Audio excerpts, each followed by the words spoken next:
I didn't want to wait anymore. Tomorrow, big things. Hey, I know my starting soon music is still playing, but I didn't want to wait any longer. Today was supposed to be... I'll get into words in a moment here. I'm having issues with my own brain. Hi! How is everybody? Hopefully I didn't spook or shock you or anything of the sort. Get the booties out of here. No booties on my head. Either of them. Alright, so I will be out. Rude. There's something afoot in the chat. Ow! You do not throw feet. There's a foot in my space. Huh. Well, technically, if I really want to get into that, there's multiple feet in my space. At least 8. Booties? No! No booties on my head. I swear cow crinkles.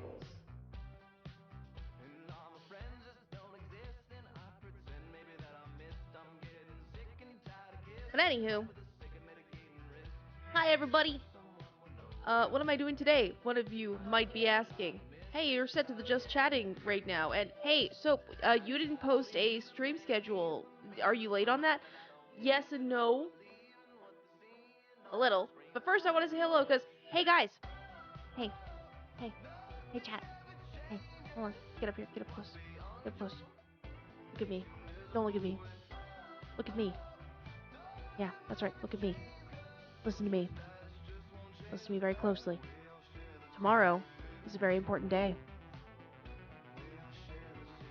Tomorrow, stuff is happening over at Rook's stream. Tomorrow, I want to see you there. I might have to work for a little bit of it. In fact, even a majority of it, but I will be there in the evening. And you all better be there to support Rook. Because if not,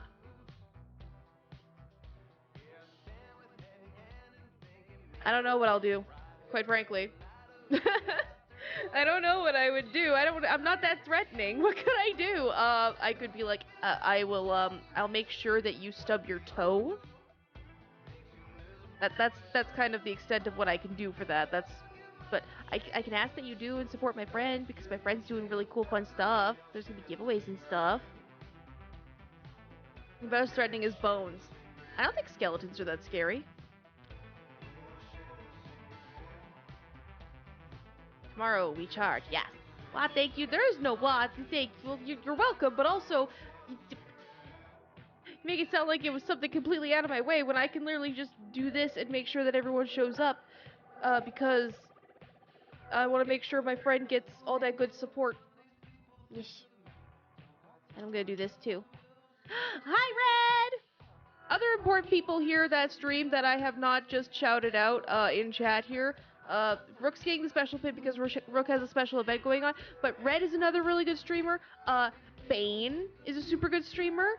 Hey, Nat's up there too. And did you see that Smug snuck up in here really early in? I'm just saying. All these peeps. Hella banging people. Like, as in they're really great people. I don't know their personal lives. Anyway. Gonna be somewhat regular sized for this. Because I'm gonna be like this for majority of the stream. This is more gonna be a chatting stream than you guys seeing what I'm doing till about a little later. It's also gonna be a little shorter because I gotta make dinner tonight, and dinner tonight is a breaded and fried beef cutlet with mashed potatoes and gravy. That takes a little bit of time. You gonna share? I'll think about it. Bane is so cool. Bane is so cool. MVP. Yes, everyone give cheers Bane because they help so much. Yes, Bane took to my understanding, Bane had a big part in all the stuff that Rook put on because I don't know if anyone knows this. I actually learned it a bit more recently too, but Bane is kind of a wizard with the program Sammy. I know Sammy is a thing with streaming bots and like commands and telling it's a minor coding thing, if not mostly code, so I'm completely illiterate to Sammy, but Bane is good with Sammy, so if anyone needs like tips and tricks or anything, you guys should ask Bane. To mac and cheese, I'll horp that down real fast. I have leftover mac and cheese with stir fry vegetables and cut up hot dogs as my lunch tomorrow because it was left over from supper the other night. I showed you my Gnarlwood Sammy staff. Please respond. I can eat a whole pot of potatoes. They're instant mashed potatoes, but I do like how fluffy I can get them, especially because I have a hand mixer, which helps with that a lot. Automate stuff, so like auto shout out and keep track of. Oh, nice. I know Sammy is one of the main programs when people are building ToonTubers.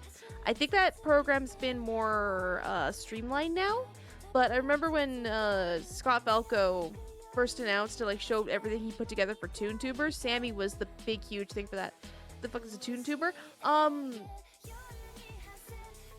A series of animations to create a VTuber persona that's active on chat. So it's kind of like a PNG tuber, but it's a lot more animated, as well as there's whenever it switches expressions, there's animations between to show them switching their expressions around. They're somewhere between a PNG tuber and a VTuber. I want mashed potatoes. Then go mash some potatoes. Or go make some, or do whatever you gotta do, or just plan for it tomorrow. If you can't have them tonight, there's always tomorrow. There's always tomorrow. I don't have any. Then there's always tomorrow. Go to the grocery store. Get some potatoes. Get a box of instant mashed potatoes. Do whatever you gotta do, you know? I don't drive. Well, could you convince somebody to drive you? Or is it within a walking distance? Or I don't know. I planned for this. I had my meal selected. Danny! Hi, Zai! Does that, but even better. Also through Sammy. Yeah. Yeah. ToonTubing is through Sammy. I know it's a lot more complicated than I'm describing it out to be, but it is something really cool. When you can get it down and going, it's a really cool program. It's really, like, I know I want to do Sammy, but I'm also trying to learn Blender. I also need to get back into doing live 2D stuff. So, like, I got a whole plate of stuff, as well as I'm trying to learn a lot of stuff for my job right now. It's a lot. I'm shoving this brain full of a lot of stuff right now. Plant for them. Please put... Yes, I planted them early in the season. There's actually a way to do potter potatoes. I've seen a lot of people, because what you do is you take like 2 plastic, big, huge planters, and you cut holes into, like, you cut out most of the outside or the inside one, so that you can just go in and yoink the potatoes. But turns out potatoes growing on a planter on your balcony, not that far out there. I didn't do it this year. I didn't do a lot of planting this year. Most of my plantings come from my succulents, which my succulents are doing great. They're just doing wrong. There's so much new growth on them, but they're stretching out. They're not little short plants.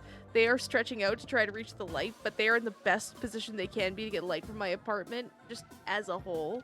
And I live on the side of the apartment that gets the most sunlight, so it's like, eh. You guys are thriving. There's still new growth. You're doing great. It's one of the most American sentences I've heard in a while. You can grow soap, or you can grow potatoes on your balcony? You look like a terrible ventriloquist. Which one is controlling who? I can grow a soap? Technically speaking, yes. But I know you can grow loofahs. Loofahs are little plants. He didn't plant much, but had a huge harvest from the apple tree. Ooh! Apple trees are always great to have around. I love apple trees. My favorite, I know they're not the most popular, but like they grow over like really well up where I live. Crab apples. And I don't like them when they're ripe. I like them when they're green and tart, when you're not supposed to eat them, but I just like sour food more than I like sweet. What Creeple said? Wait. I could bum a ride with my dad. I'd have to walk down a 4-lane highway to get to a store. Oh my gosh. Is it the bumming a ride? The most American and like most funniest one I've ever heard from my friend. It was either you can wait an hour and I'll drive you home, or there's a Walmart in this lot. You can walk down there, buy a skateboard, and skitch a ride home. That was one of the best sentences I had ever heard him say. Crab apples, crab apples! Grow a new Sophia, reproduction through mitosis. I mean, isn't that what this is here? Nah, I can't do this outside the subspace. The subspace lets me have a little bit more control over things like duplicating bodies and all that, but can't do that outside of it. Crab apple jam is so good. It is very tasty. Although, I will say, hands down, my favorite jam now and forever is probably going to be raspberry. Close second, strawberry. And I've tried other jams. I got to try dandelion jam. A lot of jams I find are like infused syrups, which that's kind of the definition of a jam, but I'll say, oh, also, I didn't mention why I have my little axolotl form in front of me. It's because I got an axolotl plushie from you guys on Throne today. It came in the mail, and I gave it a tumble dry because they shrink wrap it, or vacuum sealed it so that it was smaller to deliver and took up less space. But I have them. They're so squishy and cute, and I love them. I think they're going to be a nice computer pet for me. Especially because they're a nice, squishy, flat shape. So I can rest my arm on them. So, yeah. They're a good friend. Good computer friend. They're right up there with Buki, but I can't use Buki for, like, holding on to. Or even, like... Buki's head is full of all my DS games. And I'm not compromising those. Really easy to eat too many, though. Yes. It's so easy to eat too many of them, especially, again, because I like them when they are not ripe. And if you eat too many of those, like, you're gonna give yourself a really bad time. Like that time I almost ate a whole jar of pickles in one sitting. The next day... was not a good time. Was not a good time. Spiny. Spiny. Oh! I will say, because I just saw it pop up in the chat there, this is the last week you guys can get Halloween merch. November 11th, the shop will be closing. So keep that in mind. And, yeah. That's pretty much all I gotta say on that. If you haven't already, I highly recommend it, especially because you get to support great artists, such as, you just, like, everyone that took part. Like, Bane was a part of it, Nikki was there, all the artists and all the staff that took part and helped out with it. You'd be supporting all of us, really, so it'd be a really cool thing if you could do it, and you get a cool sticker out of it. Not even just one, like, you get so many. I got the big pack. It hasn't come in the mail yet, though. I'm starting to wonder where it might be. I might ask people about that, be like, hey, my stickers haven't come in yet. I ordered them... I guess it'd be like 3 weeks ago now? Almost. Not quite a month yet, no. Not quite a month. Next week it'll be a month, and I'm like, where are you? You didn't get lost in the Canada Post, did you? Because that's a lot of stickers to go missing. Yeah. So, the part of this that becomes very co-worky... Ooh, I need to see about making dandelion jam. It was okay. Like I said, it was more syrupy. It had a very floral taste to it, but it was more syrupy than, like, an actual dandelion taste. I got a cool little jar out of it, though. Head pats are down. I'm sorry.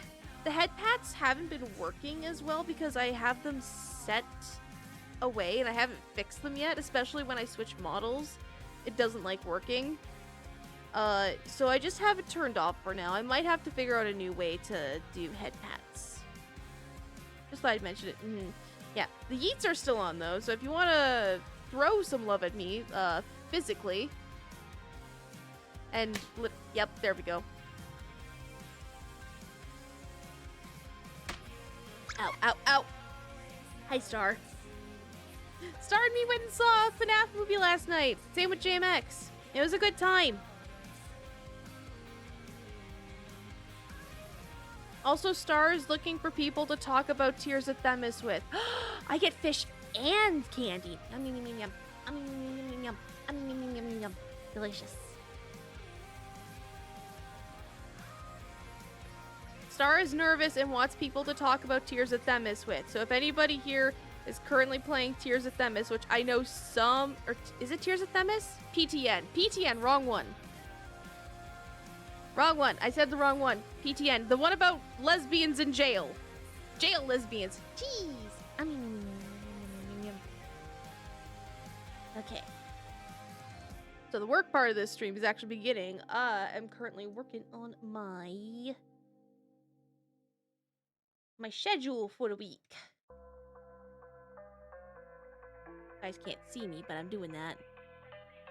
I pop in here, jail lesbians. Hi, Hedgie.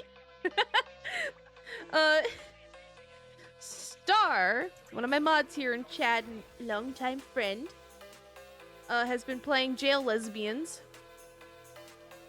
which is a phone gacha game. That's how I'm referring to it as, because that's how I understand. I know there's some pretty nice, pretty boys in it too, but I know the majority of it is Jail Lesbians. Path to Nowhere. Yep, that one.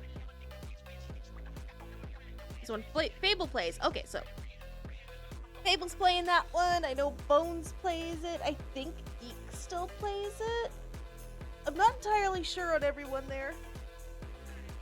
Are your commissions open? Yes!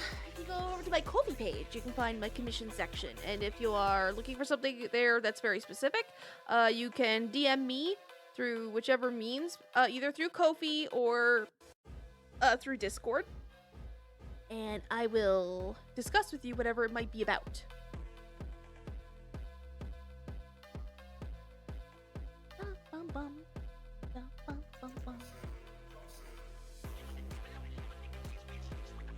But Rookin, I don't know.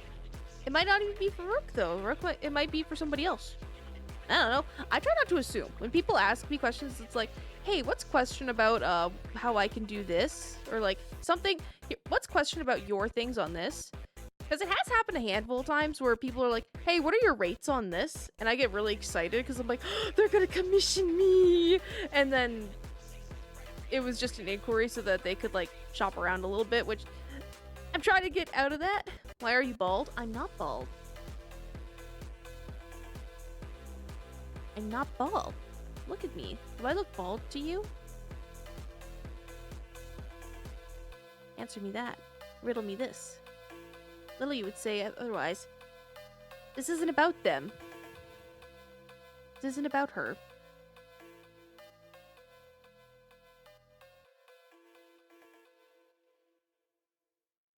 Yeah, see, Zai's got the right idea. And they were cellmates. Oh my god, they were cellmates.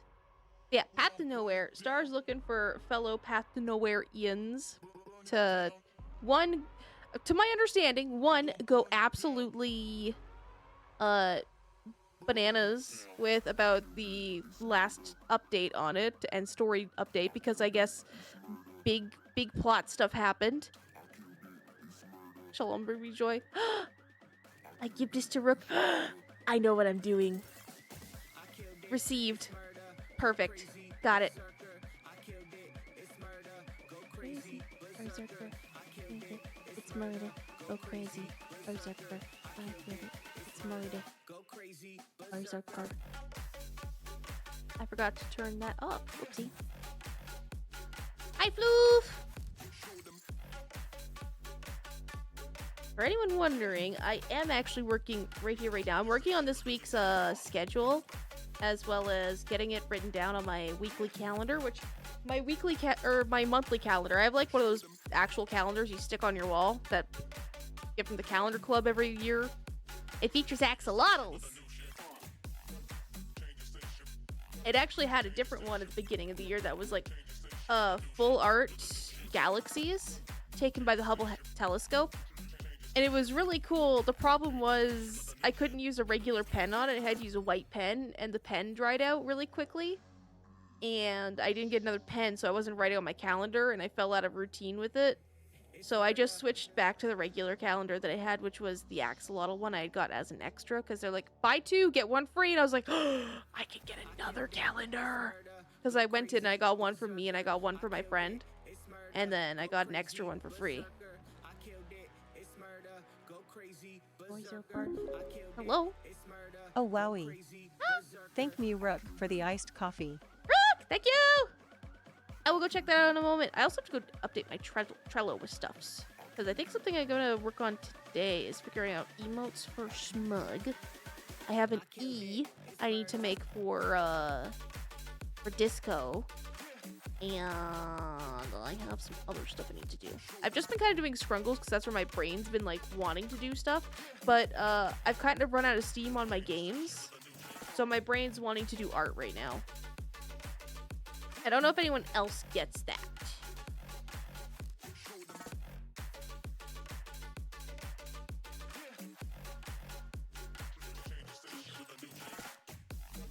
Change your station. Change your station.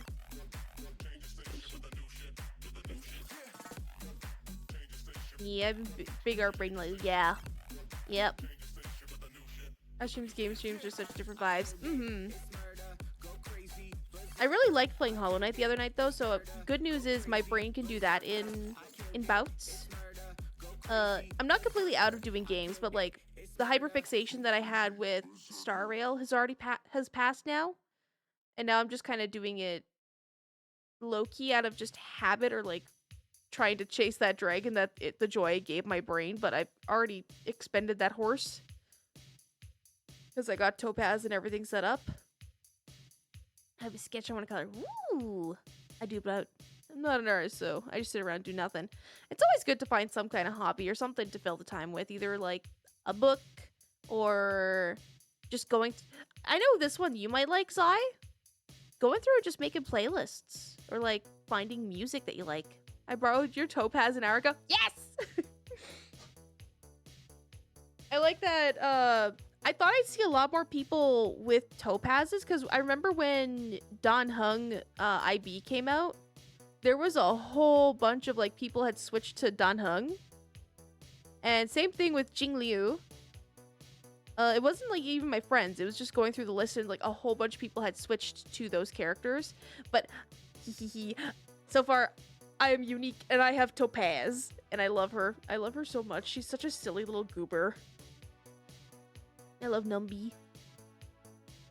I'm just hyperfixating on making things work at the moment. That's fair. You got a lot going on, especially with everything tomorrow. And I can tell you already, 1, it's gonna be great no matter what happens. No matter what scuff or anything goes on, Rook, you're gonna make it. You're a great showman, Rook. It's gonna be a great time all the same. Okay? Don't stress about it too much.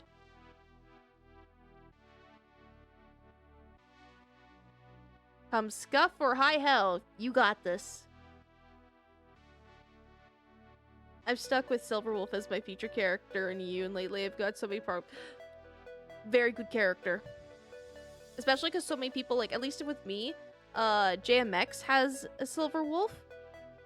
And I end up using her when I am doing anything that requires quantum characters. Because I have Seela, and I love my Seela. I run Bronya hard. Good support. Bronya's good support. I always forget that she's mostly support because I go in to grab somebody. I'm like, oh, I need a wind character. I built my Dan Heng as a result of this, but I kept going in being like, I need wind character. Someone has a Bronya. Cool. And I'd grab Bronya and she would just support everyone, and everything that needed like the wind damage was not getting damaged. I was like, well, beans. I appreciate that. I had some hiccups trying to get the model to work earlier. Ow, ow, ow, ow, ow, ow. Okay, thank you. I will do that. Trying to get the model to work early. My brain is still recovering from that bit. They're working now though. Hella!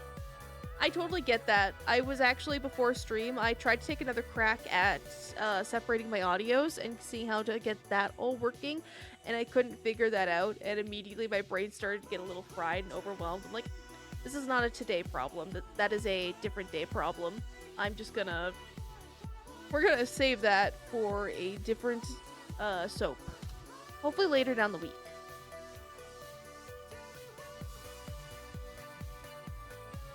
Tell me why. Tell me why.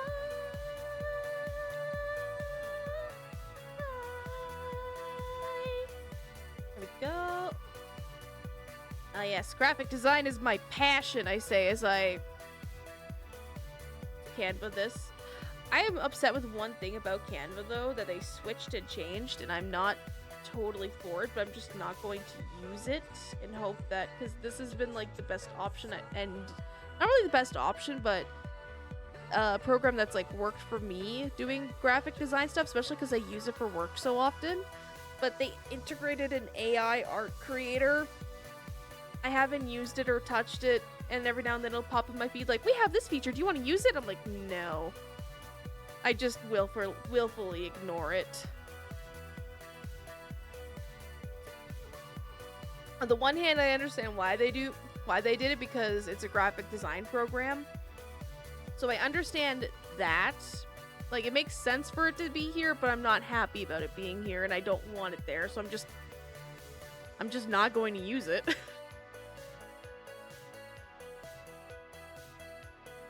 That's my plan anyway. Don't wear it out.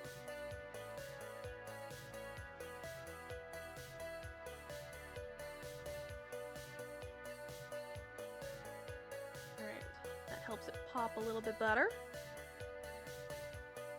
Art is not by Lottie this week. Art is by a different friend.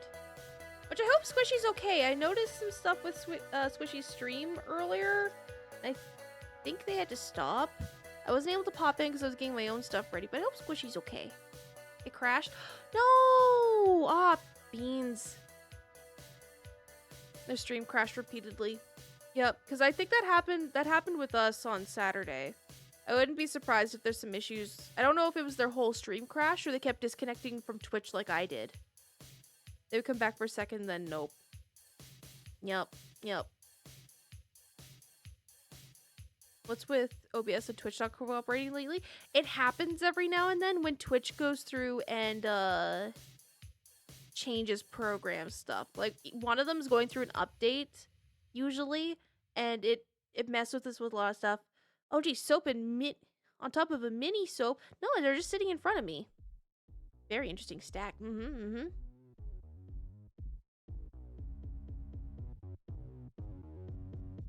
If it ain't broke, don't fix it. You say that, but like, sometimes if it ain't broke, don't fix it. It depends. You can go in. It's like what. Oh, ah. Oh my god! Hi, Star. You've been here this whole time. Not this whole time, but like, hi.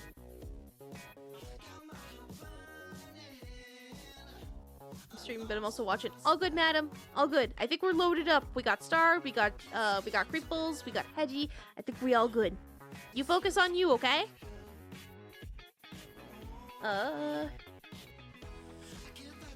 Fishy. Cool.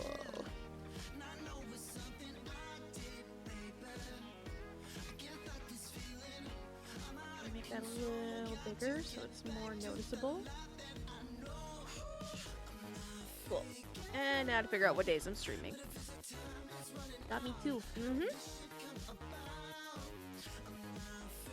They don't bite, right? They don't have teeth. You guys are just kind of, I'm not sure what goes into the creation and sustaining of you all, if I'm being perfectly honest. You guys just kind of into existence. And then I'm like, oh, hey, welcome. Nice to have you. I assume it has to do with my own power. It's some kind of celestial and holy energy. But I don't know. They pop. That's what you do. You guys just pop into existence. I'll just be sitting and suddenly out of nowhere it's like, oh, hi. What? What? You guys don't got teeth. You're bubbles. You're suds. Yeah, like that.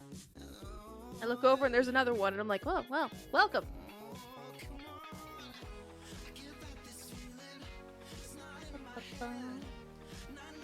Alright, so we'll switch Monday over to that because we're streaming right now. We started at what, 6?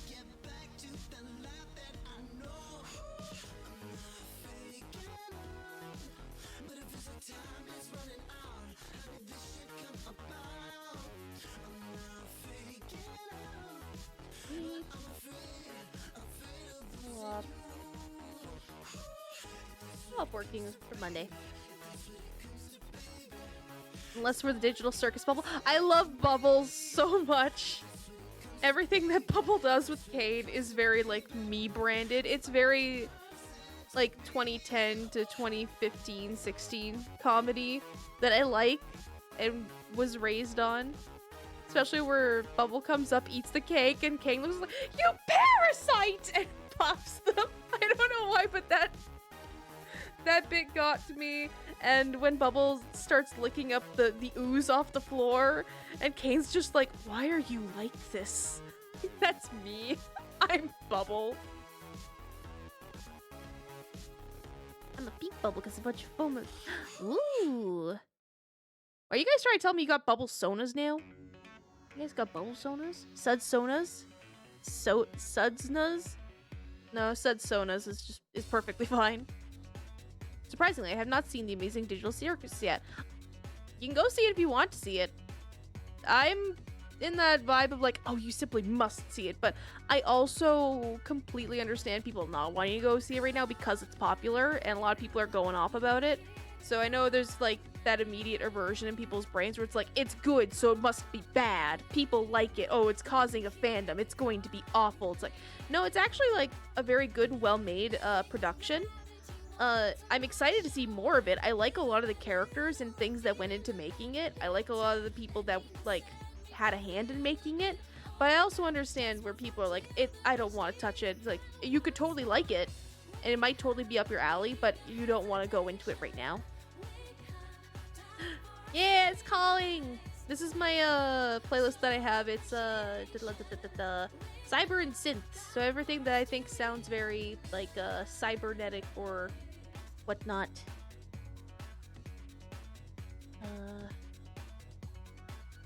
Why aren't you control Zing? Oh, did you already? Well, beans. I'll just put this back then. Manually. Like a dweeb. Instead of having my control Z work. There we go. And then I'll close that because I don't need it anymore. And we'll learn everything about Digital Circus the same way I learned everything about Game of Thrones. By not watching a single episode, instead people hear people talk about it online. It's definitely, I will say, if you're into like animation, especially 3D animation, it's worth a watch, as well as like the characters and stuff are good.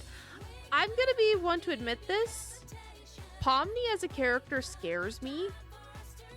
And not in the way of like, oh, she's so creepy, or she has all this mental trauma going on. It's Pomni as a character scares me because she's very pessimistic at base. And at the end of the first episode, it leaves her in a very unstable state as well. Which, on the one hand, like, I do actually like her character design a lot, and I like her voice actor. But I worry that it's a Watamote instance where I'm sitting there hoping for the best to see no progress. A mix of cute and terrifying. It is a big mix of that. It's also very weird. Not Watamote, yeah. I remember watching that series and like every time she'd get so close to having a friend or like talking to people regularly and the episode would end and she's like, well, no progress was made. I'm never speaking to that person ever again. And the next episode would start up and we're back to square one. And I was like, this is painful to watch because there's no progress being made. Nothing has happened. I've learned more about her as a person and like to a degree, like if that's enough for some people, that's great. But I saw no progress being made. I was just learning more. Which, saying that out loud, it's not that bad, but it got very stagnant after a while, and I didn't finish it because I was like, I can't do this. I looked up later. It's like, yep, she eventually does make friends with a handful of people, but they are not reoccurring. Very rarely do they reoccur. Most of the story is just her being an awkward little nerd, and I'm like, I love that for her, but I don't want to watch this the whole time. To get a hold of Pomni. It doesn't take Rule 34 artists any time to get a hold of any character. Never think anyone is safe.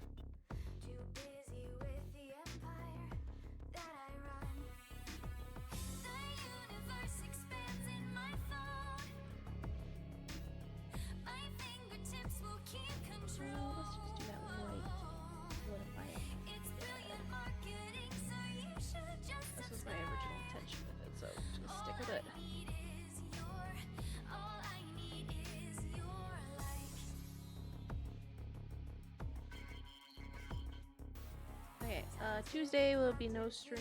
Wednesday, no stream. I might try to do an afternoon stream on Thursday, if that's okay.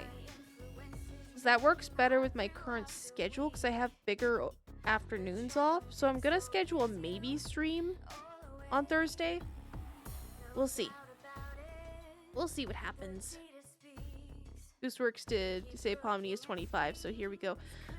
Yeah, I've seen a lot of people upset that they revealed the age, and a lot of them aren't, like, teenagers. And they're like, oh, these people are too young to be together. It's a 2-year age difference. It's like, I don't get people. I don't get people. This is why I haven't watched a cartoon in years. Yeah. Yeah.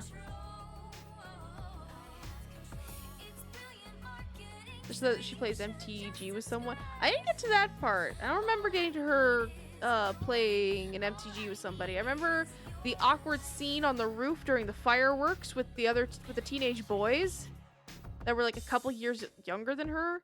And I remember the episode where she's stuck at a bus stop because she doesn't have an umbrella. And then she meets someone and it seems like they're gonna be friends, and then she gets an umbrella and she leaves. No one tells Twitter that my parents are 4 years apart. Heaven forbid. If people are happy, just leave them alone. People don't have to be the same age.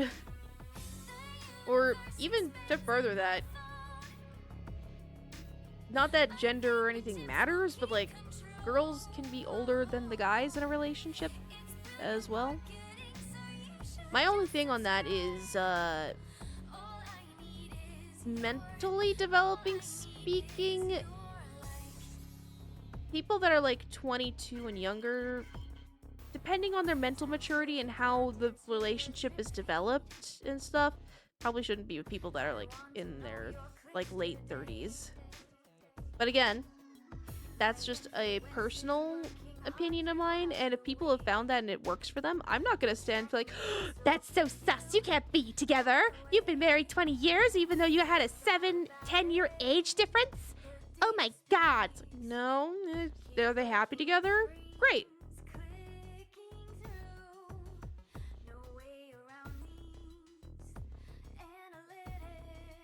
My parents are 6 years apart. That's not so bad. Again, are they happy together? At the core of it, at least this is a big thing for me, because it's something like huge core about mine and Marith's relationship is you guys should have more common interests than two things. Like, there's the opposites attract, but there's a reason why the opposites attract work, and it's because despite the fact that they don't have any mutual likes, they still have one or two things that they enjoy, or alternatively, they enjoy listening to their partner talk about the things that they like. And even though they don't super enjoy it or 100% get it, they will either learn it through their partner, or they like listening to their partner talk about it, because that makes them happy too, that their partner has something that makes them happy. And that's where an opposites attract work.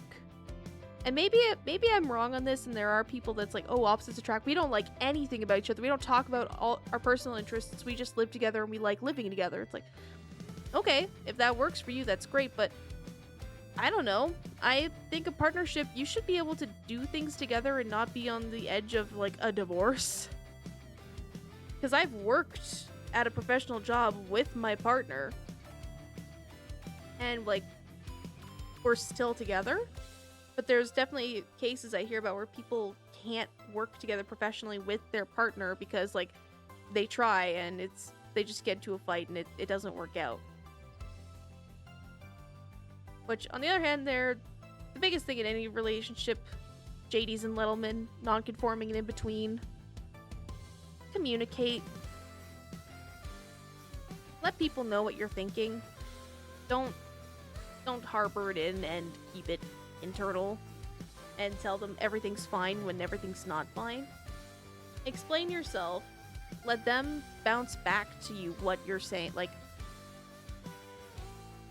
take the constructive criticism.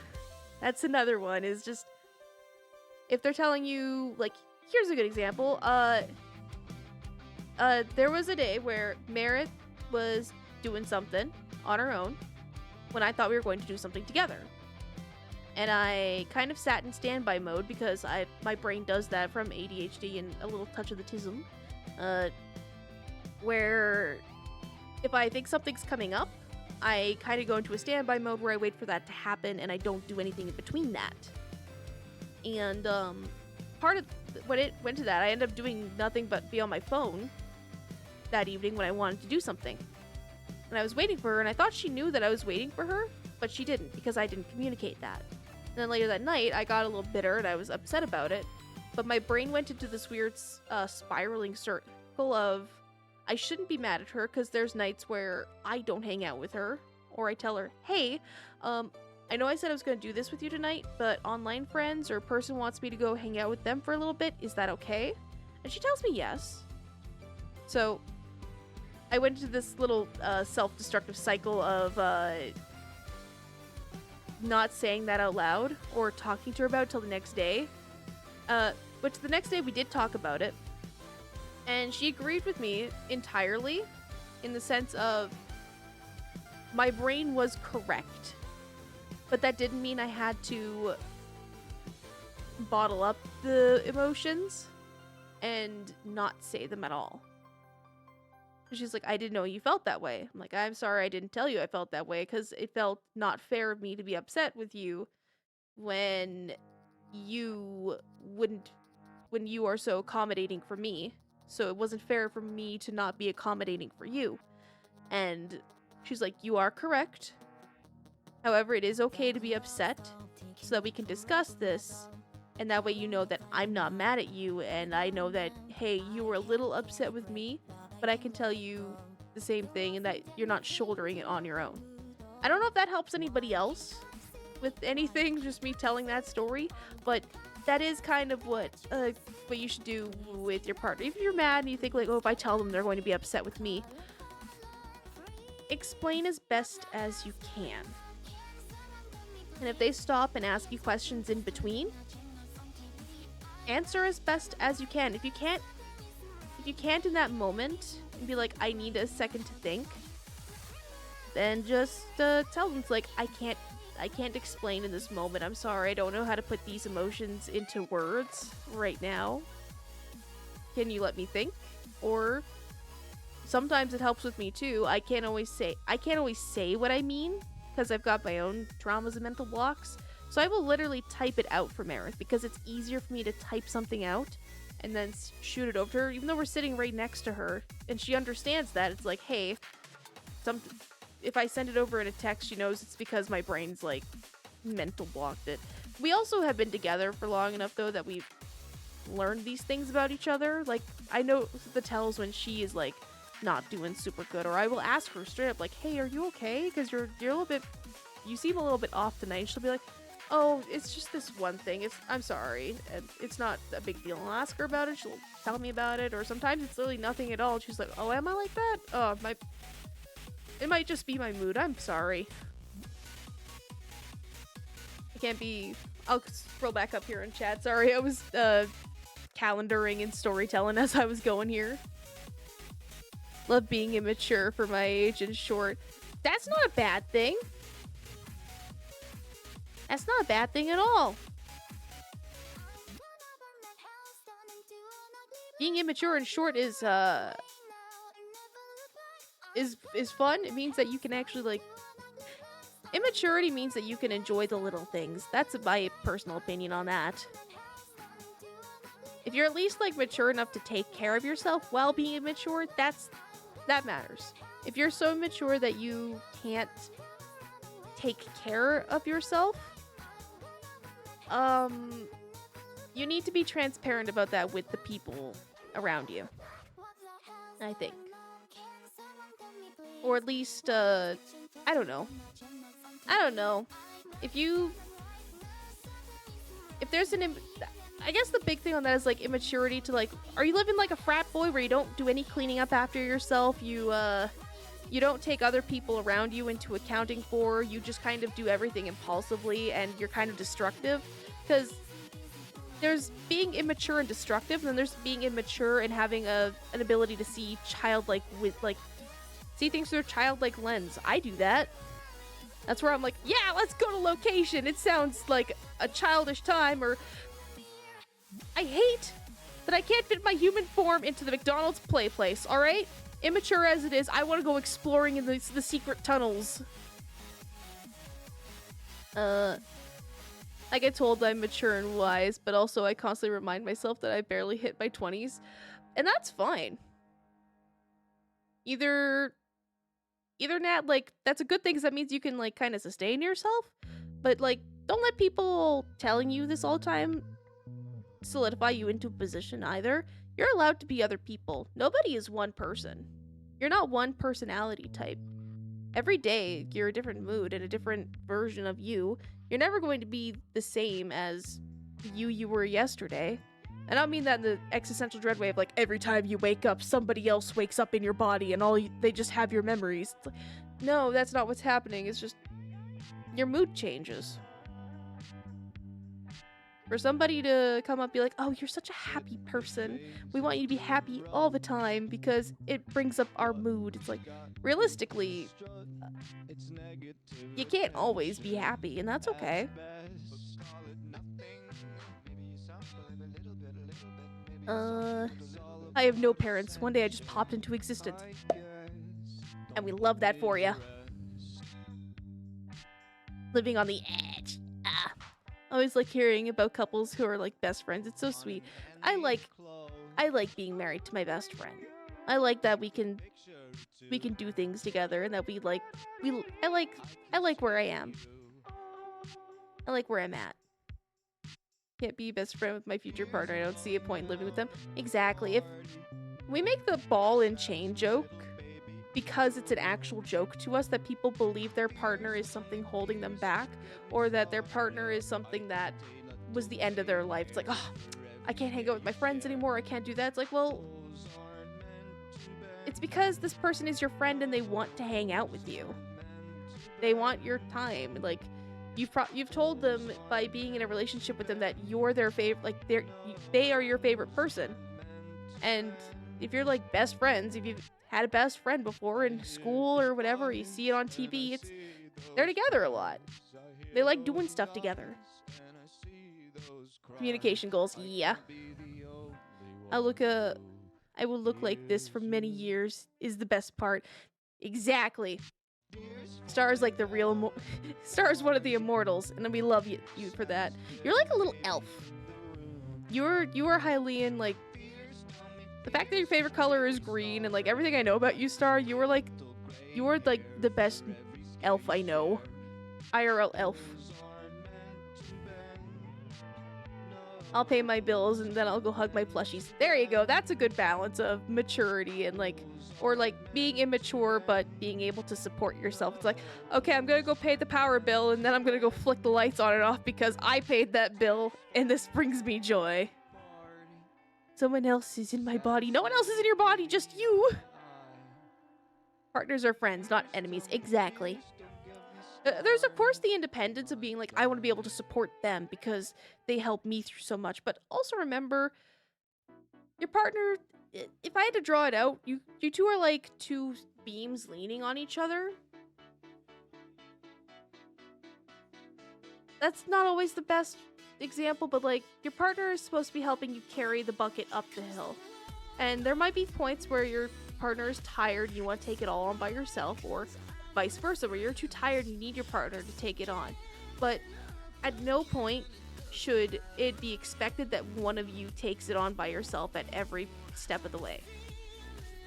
I'll tell you about my coworker who thought my mother was my sister. I've had that happen. I have had that happen. Although my biggest thing right now is people don't recognize me and my brother as siblings much anymore.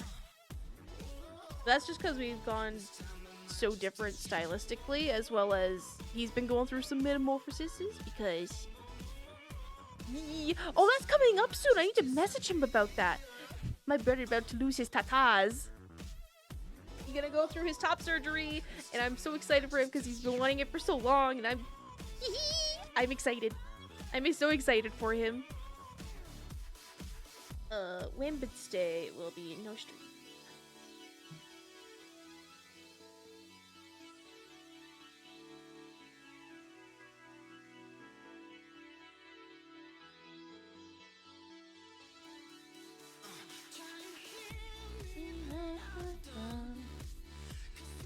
Best of luck to him. I know, I'm so excited for him. Like, yeah. I'll let him know you all said best luck to him. I'm so happy for him, and I'm excited for him. Also, Mare's been doing really well as well. I think we just did her blood work, and then I'm not sure if she has to make an appointment at the end of the year or the beginning of the next year. By the way, she's got to go see her, person. That prescription. No, she's good till the end of her prescription, right? So, we got another 4 months of that. 4 months? 5 months. I can't remember. Hope it goes well. Yes! We stand... And for anyone who don't know, quite evidently from me even saying that, a lot of important people in my life are trans. We are a trans-friendly ally stream. I might not be able to... I might be comfortable in my own body, but I also, you know, like, I want to be as best an ally as I can be to the people that are important to me, so... That's why pronouns are important as well here, too. Because it's important that you feel comfortable. Online bodies are still your bodies.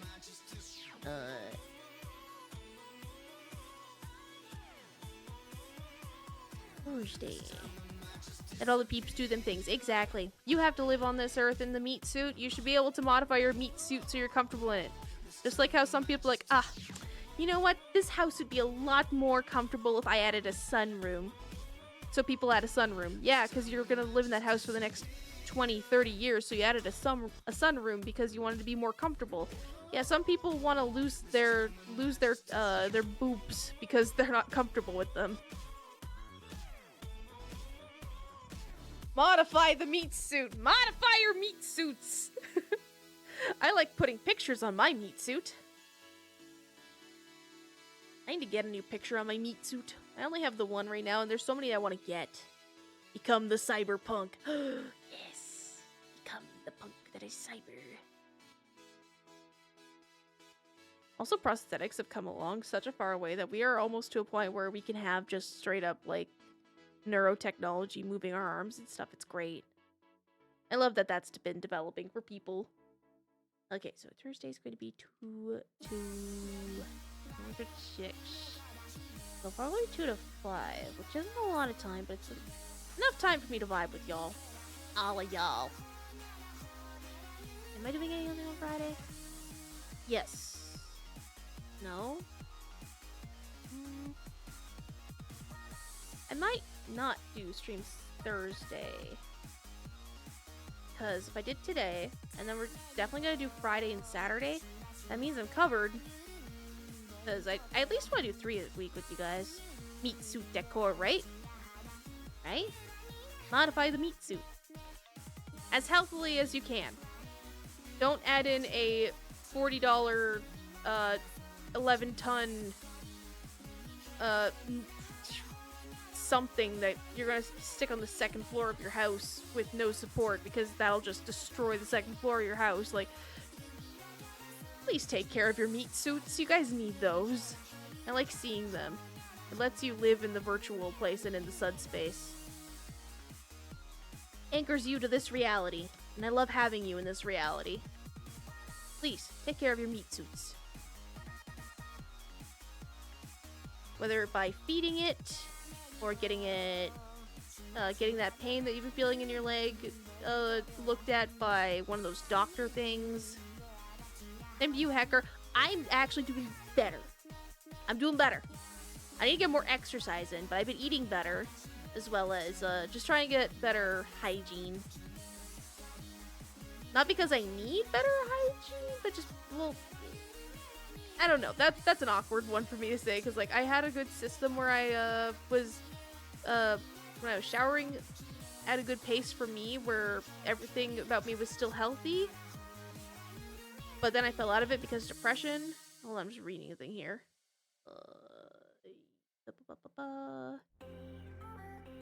Yeah. But also, yeah. So, I'm trying to get back into that routine. Developing routines is nice. Can I make a recommendation? Because I talked about it earlier, I'm about to start writing in it. If you have ADHD or just issues with object permanence or scheduling, the season is coming up. Buy yourself a physical calendar. I know it's so old-fashioned. I have alarms on my phone, and I could just have a whole entire section of my phone that's a Google Calendar. Yes, you can. Physical calendars help so much when it is always up in your house and you walk by it and you see it often. Love me a physical calendar. I love my physical calendar. It also makes me feel accomplished looking back at it and seeing, like, me upkeeping it. Having soapy cats in my life make my life 1 million. That's a lot of zeros. I don't know if I'm that many zeros. Holy beans. Gonna write my gotcha events on it. I mean, yeah. If it helps you remember, especially, like, again, object permanence, writing stuff helps solidify things in your brain, because it puts a movement and a like, it's less than just something being read and thrown in the back of your brain, but writing it helps do a physical thing that kind of helps your brain. I underestimate physical things, TBH, right? There's the minimalism of having less things around, which helps, like, oh, your phone does so many things for you. You don't have to get all these individual things because your phone just has it all. But it's like an attic. There's all these things up in your attic, but it's not until you go digging through your attic that you realize, oh, I totally forgot I had this up here. Oh, I forgot that I put this up here. Oh, I forgot this was here too. It's just overload. It's convenience because you have that storage space for everything that you needed to do, but you're gonna forget other things on there. Like, for example, I can't tell you which phones I have or which games I have downloaded on my phone because it's convenient that they're all there, but I don't know which ones I've even played recently other than Pokemon Go and Pokemon Sleep and Star Rail. There's definitely more games downloaded on my phone, but I haven't played them in a while. I did recently clean out Dragalia Lost, though. I was so sad. It's like, I have to let it go. I have to let it go. It's not there anymore. Genshin updates this week. I'm so far behind, but I love the new character's design. I saw some pictures with her with Tartaglia. I have no idea what's going on. I love her palading. It is so me. You got games on your phone. Hey, do you have games on your phone? I do. I have games on my phone. Mostly because I like playing them when, like Star Rail, I love doing that on the couch. While Mara's doing something on her computer. Ow, ow, ow, ow, ow. Okay, I will do that.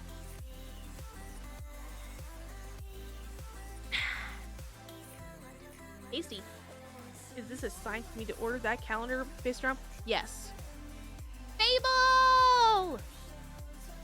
Fable, Star, Path to Nowhere, Discuss.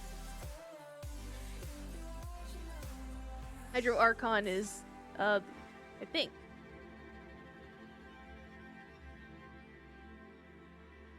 Hydro Archon is on the way, and I think the new lady you saw was Skirk. Yeah, I think her name is Skirk.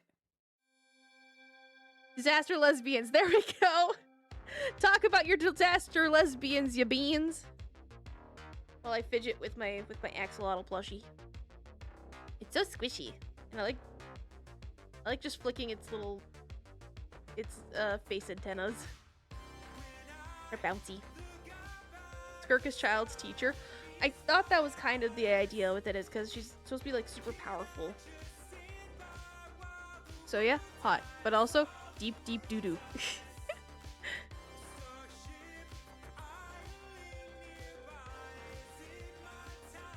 Haven't gotten to her yet though. Star was mostly telling me about how the new update content story stuff was so much to go through. Much chaos, much trust issue, much gay. Yes, very gay. Disaster lesbians. Welcome back to Lesbians in Jail. What did they do? I feel like we should play the Cell Block Tango. That's what that game feels like. The Cell Block Tango. Shalom be killing me. Oh goodness. Oh, I haven't done the new update yet. I'll be doing it soon. Fair and valid. Fair. But yes, you too. Be friends. Also, hey. Just a quick thing. Did you know that Fable also streams and has a cool Discord and community that you guys can all get involved in? They're also a really cool artist that likes dragons.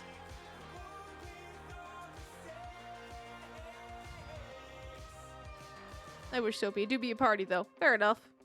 It feels almost Milgram-esque in the sense of like, what did they do? Why are they in jail? I love this song so much. I love it so much. I don't even know how to describe how much this was a vibe. I think this song was the reason I got into Voltron as much as I did. Because I wanted to live in like the world that Danny had created with Starlight Brigade. And Voltron was like animation-wise similar as well as just nice. Ninja Sex Party. This one's actually twerp. But Danny sings it, and I know Ninja Brian helped do some of the music stuff for it. So it's featuring them.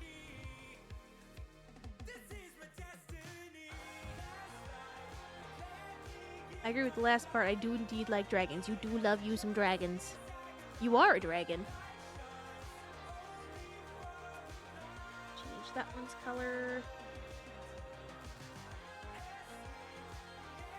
How early and late do I want to go on Friday? I think I can only go until like 7 to 11. And we're gonna do Hollow Knight.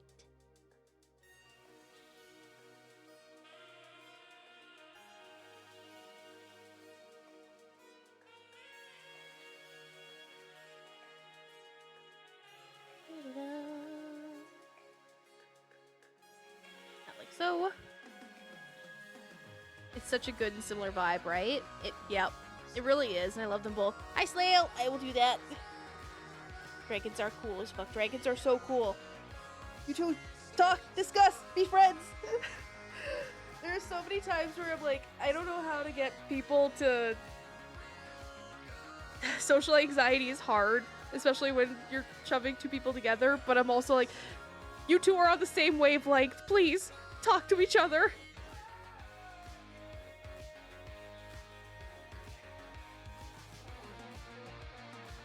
I think you would enjoy each other's company. I'm antisocial, so good luck. Well, you got Fable right here.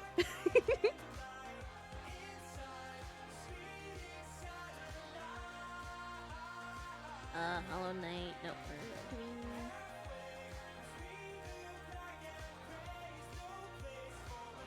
Bergstrom. What time do I work on? Where's my calendar? There's my big ass calendar. I'm also antisocial. What do you mean? Yes, so I'm trying to be I'm doing my best to be the extrovert between you, being like, hey, my two introverts, look at each other. I need you to just both, one of you look to the left, one of you look to the right.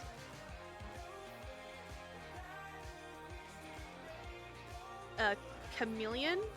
Chameleon. I read that. I almost read it as Charmeleon. I'm like, something's wrong with that.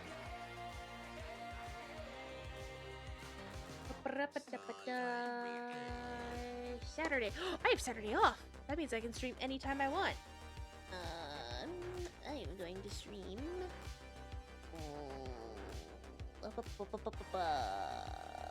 I don't know when I want to start. Because then I don't know when I want to end. think we're gonna start at 3, and then I'm going to go till 9. But, of course, I might not end at 9. Who knows? Now we hang. We vibe. It's like taking them both by the hand and saying, kiss, platonically. Yep. Yep. I remember when I was a kid, we were driving somewhere together with this kid I didn't really know. It took me 2 hours to work up the courage to ask him for his favorite Pokemon, and he said he wasn't into Pokemon. No! Oh. But even if they didn't like Pokemon, I hope you're able to still chat about something. Really enjoyed the event with Rahu, but I'm weak to Rahu's aesthetic. Aw. I wish I knew these characters. I do not know these characters, but I appreciate the fact that you guys enjoy them. I like listening to you guys talk about them. Again, I am the kind of person, I am also the person where I enjoy listening to people talk about things they enjoy, because it makes me equally excited for them with them. I absorb a lot of information through mitosis, or osmosis? Osmosis, that's where you're like, or it's like penetrating your systems and like you learn it from external forces, right? Maybe. Because that's how I know anything about Dragon Ball and Doctor Who and quite a few things. I learned it through osmosis and through my friends' excitement of it more than mine.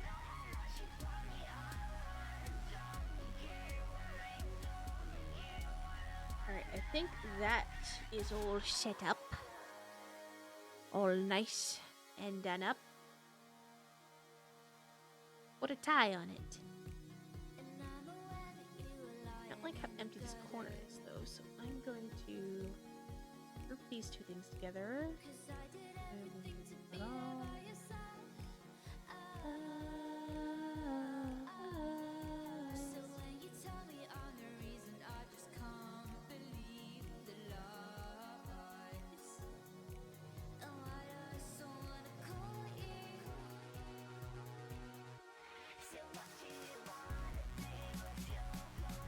Position. I want you at rotate to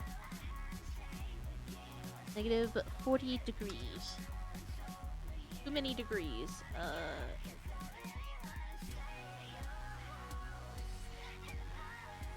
38 degrees. Perfect. I like it. Cool. Realization you've given me. Oh my goodness. Can't believe Shalom calls her knight. Aww. Right. Good news, everyone. I am now getting the schedule downloaded, and I will get that posted on Twitter and Blue Sky and in the Discord. Post haste. Self-control.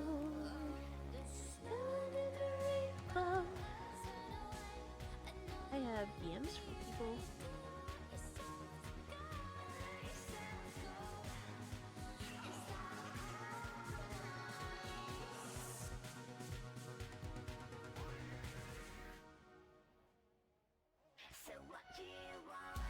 Yesterday.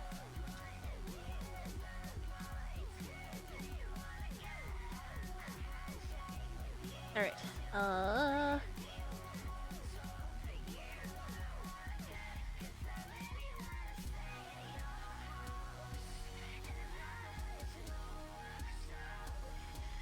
Sorry, I looked at a thing and I saw Hedgie's Hedgie's got a lot of bots asking them to go to a particular website I don't think Hedgie wants to go to. That just makes me laugh that Hedgie attracts the exact thing that they don't vibe with. Which is, on one hand, like, oh, Hedgie, and I just want to like hold them and protect them, but on the other hand, it's just funny circumstance. I wonder if the agent tablet I used from TNT can run PTN. It might be able to. Absolute worst case scenario, if you're on only a computer, BlueStacks. BlueStacks, or seeing if you're running Windows, you can download anything that is an app as a game on your computer through the Windows Store. Or the Microsoft Store, I think. I might be wrong on that, but I know BlueStacks is the easiest way. This is not the opposite side. I tracked 4. Yup. Free the hedge.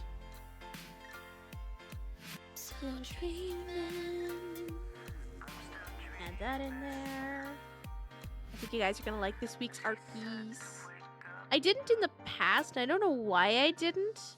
Because it feels stupid, but I'm making sure everyone gets credited for their arts. And I post them in my schedules. I also do this, which is I also do this now as well. I've been doing this for months now. Whenever I save a piece of fan art from somebody, I always save who made it, so that I always have that on hand, just in case I ever forget, because it's all important. Like, this piece by blank, or whatever they had the file name as, and then I'll put it by whoever. Like, I know I have one that's by Simon Red, but I also added the extra bit to it that it was gifted to me from Hedgie. A small gecko fable. That'd be cute. A ratcoon.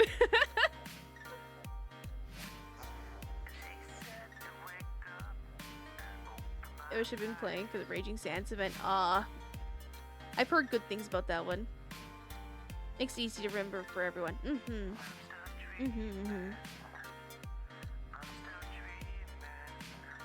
What am I about to do? Right.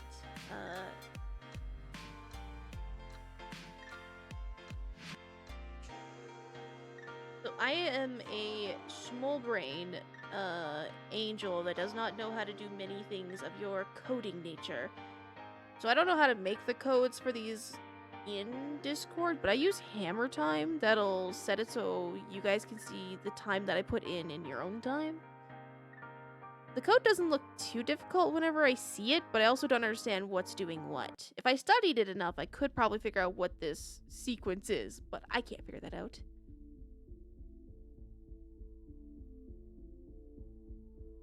Hedgie Road. Hedgie's not a rat! They are a rat. They are the spikiest rat to the point where they are a hedgehog. Porcupine. If anything, they're more closely related to a badger. Or a pangolin. I use Seshi for my time zone thing. It works well. As long as you got something that works, you can get the things. Tools are available to us. You don't have to use your hand to hammer that nail in. You can use a hammer. What times was I saying again? Right, it's right here. Da-da-da-da-da.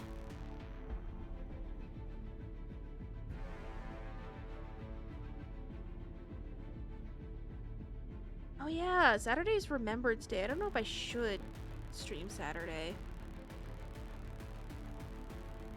Nah, it's fine.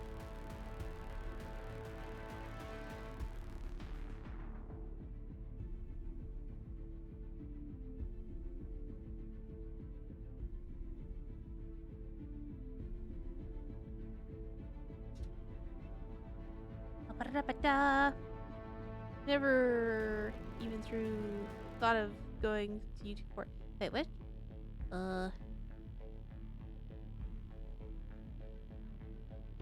Okay, YouTube channel. Oh yeah, because YouTube places playthrough events and stuff.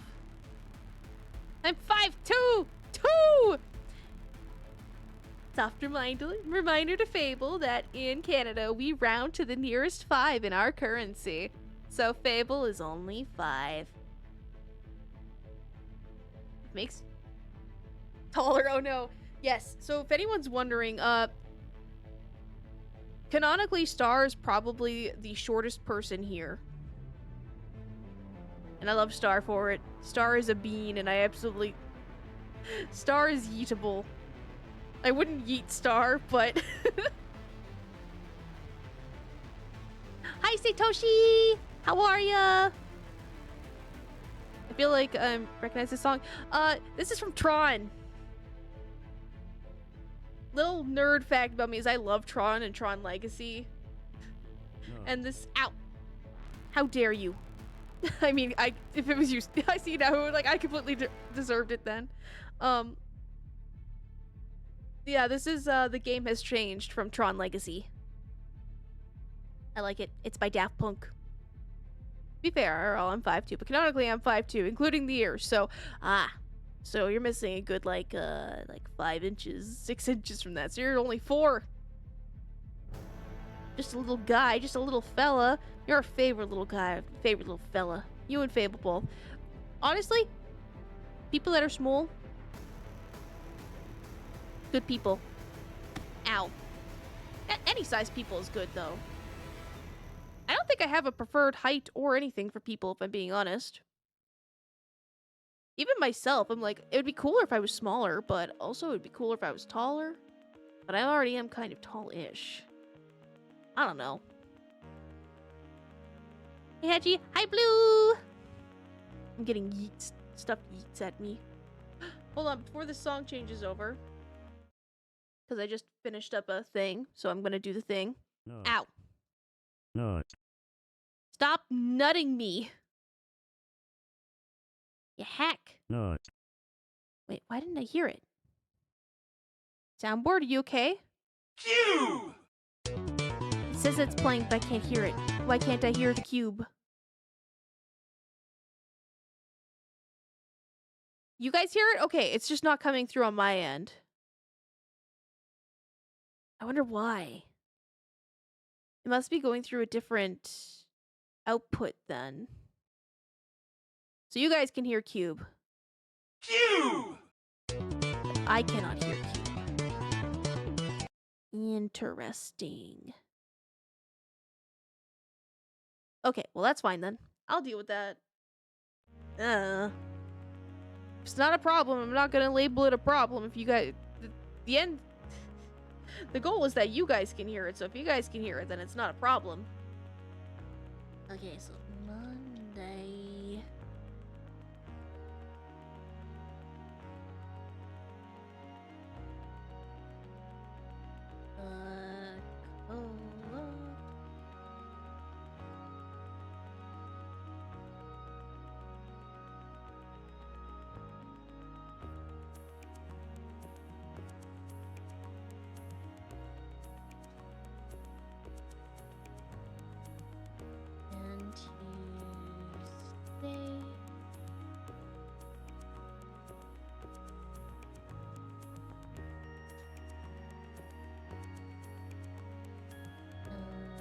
No stream.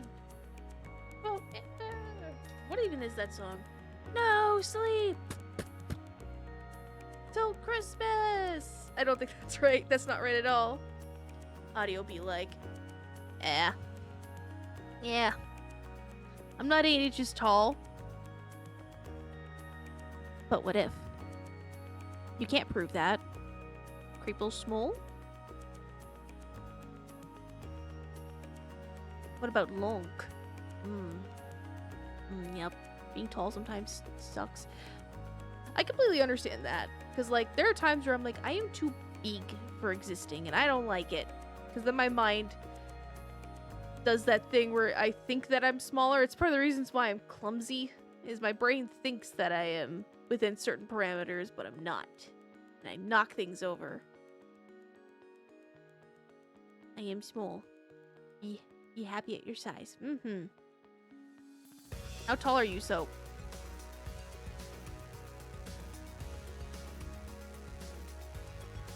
No one's allowed to freak out, okay? My human form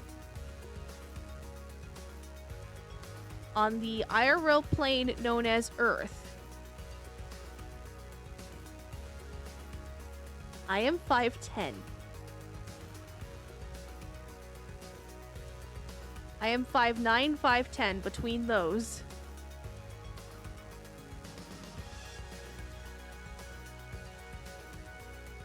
I realize I am tall. I am above average. I know it, so it's pretty normal. The national average for North America is 5'5", so I am above the average.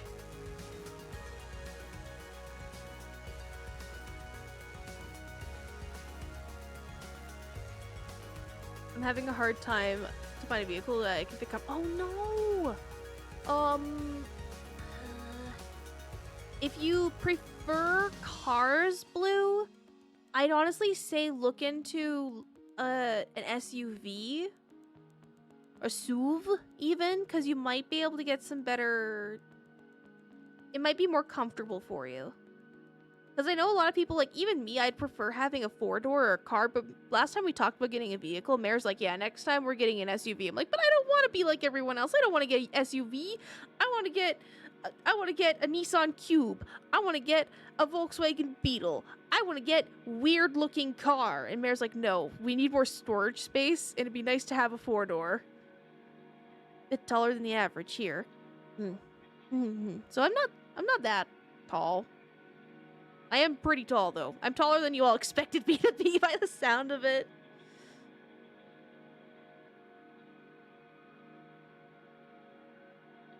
It's weird telling people how tall I am, because I guess I come off as short, or I just have like very anonymous energy of like, how big are they? How small are they? It's like I just come off as anonymous. It's like, to be fair, I am the beast and a holy beast at that one, so I can just be whatever, but being compact is nice. What do you think about the Kia Soul then? Let me look one up. Let me go look at it. Just for reference, my favorite car that exists out there, the one I've always wanted a Nissan Cube. Kia Soul.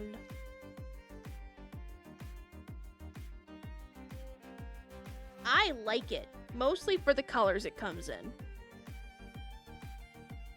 I like how box-shaped it is. Yeah, this isn't... I can understand why most people would be like, this is a bad car, but like, I look at this and I'm like, this is fun. I love my shitty van. Yeah, Star has the big box on wheels, and I love Star's box on wheels. It's one of my favorite vehicles I've ever ridden in. Nissan doesn't make the Cube anymore. True, but you can still find them secondhand. They're still out there in the world.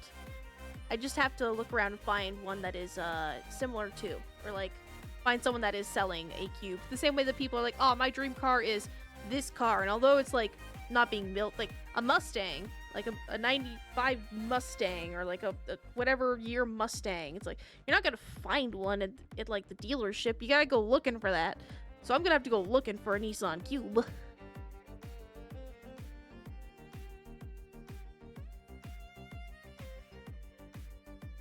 Those make Volvo 740 look round. Hold on, let me look up a Volvo 740. Oh, that's a station wagon!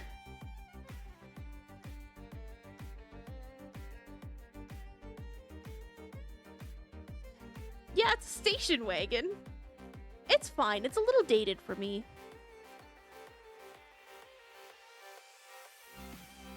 I don't know. I'm not a big fan of the cars that were, like... Stars is, again, one of my favorite. But, like, I like cars that look a little bit more, either, like, from the 60s, where they're very... supposed to be like, oh, this is the future! And, like, they all look very, like, rounded.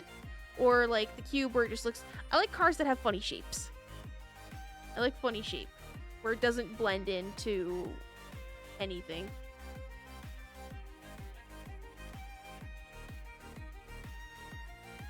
Just get sports cars. Sports cars are expensive! Yes, that is a pretty good idea. Sports cars are pretty cool. Most sports cars are, like, very nice. Very nice indeed. I'll have to consider that when I'm looking for a car.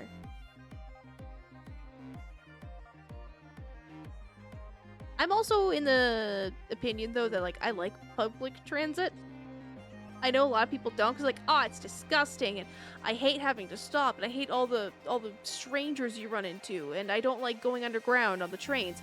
I love trains, and not in the weird, like, not even that it's weird. I don't have the obsession of the trains where some people are like, oh, this is a T-model I-9 that runs on this line in this city. Like, I don't have that thing with trains, but I like riding them.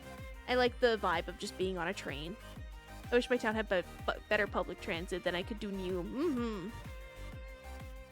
I think I wouldn't fit in a sports car. Really depends. Because I know there's, depending on how fancy you get with sports cars, Blue, you might as well be driving, like, some customs are kind of impressive. Trains are nice. Trains are nice. They're a nice vibe. The only time I've ever felt, like, iffy on a train was, there was one time when we were going through a tunnel and, like, all of the lights in the train flickered. That was a little spooky, but, like, that's only happened to me once. I'm pretty sure if that was a regular occurrence, I'd get used to it. Had a coworker who had a Honda S2000 for a while. That was small even for me. There was a car I had growing up, for a long time, and it was the family vehicle. It was a Magnum, which kind of looks like an updated 2000s SUV, but it was a very nice car and it lasted really good. Ever seen a Geo Metro? I'm about to.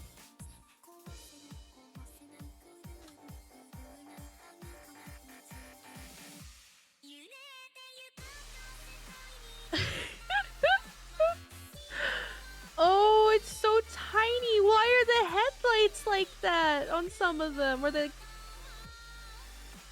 I don't know how I feel about it. I like the convertible. The convertible I actually kind of like. It looks like a Barbie car. You could paint this pink and stick like big decals that look like stickers on it, and this looks like a Barbie car. I wouldn't be displeased with it. Oh my gosh, the 1989 one is even worse because it's one-sided. That one I don't like.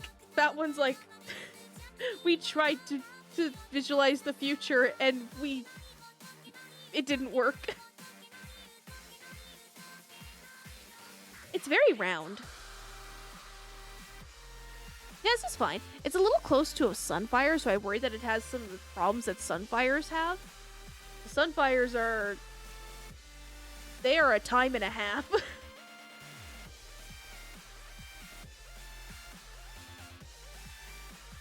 They're small, but I do like Mini Coopers. Mini Coopers are so cute. I like Mini Cooper designs. I guess that kind of decides it right there. I like small and rounded.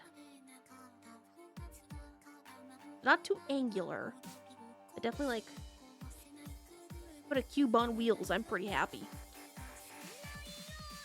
Forever, though, my favorite will be the mobile cube device.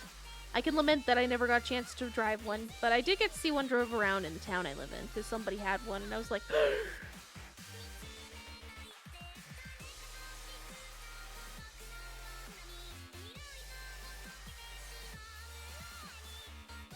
This is... happening in the now, so it was like... we were doing like 6 p.m. to... Probably only 9. Probably only 9. Because again, I only got so much time today, but we'll have so much more time later this week. Because days will be up. That wasn't supposed to go there. Delete.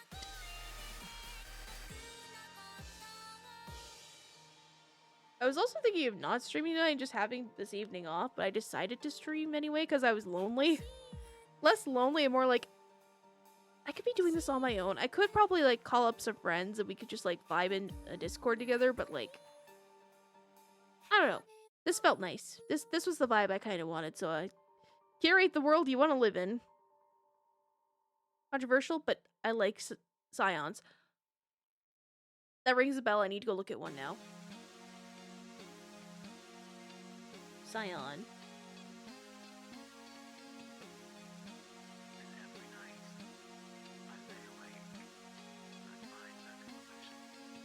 I am for this.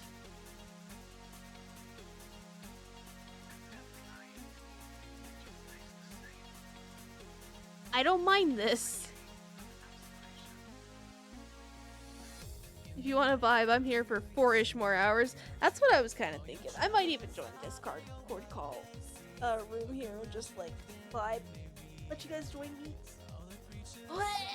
Big stretch. I like the look of Mini Coops, but a big deal breaker is the speed pedometer is in the middle of the dash. Mm-hmm. Because aren't they supposed to be, like, they're not built for speed, are they?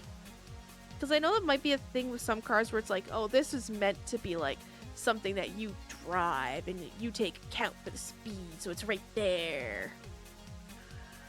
I'd be free to vibe after getting dinner? Hella! Okay. So probably once I get my schedule all figured out here, I will pop into a Discord then, and then, my usual beans are allowed to come in and vibe with me, if you would like to.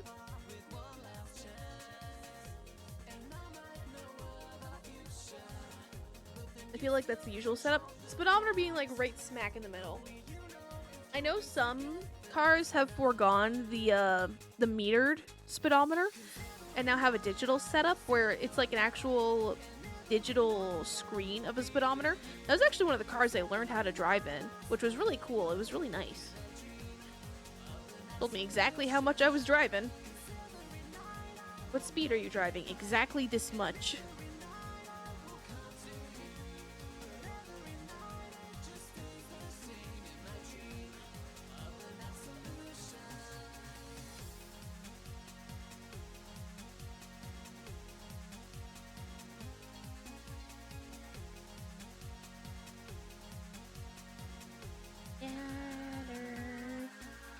On Saturday.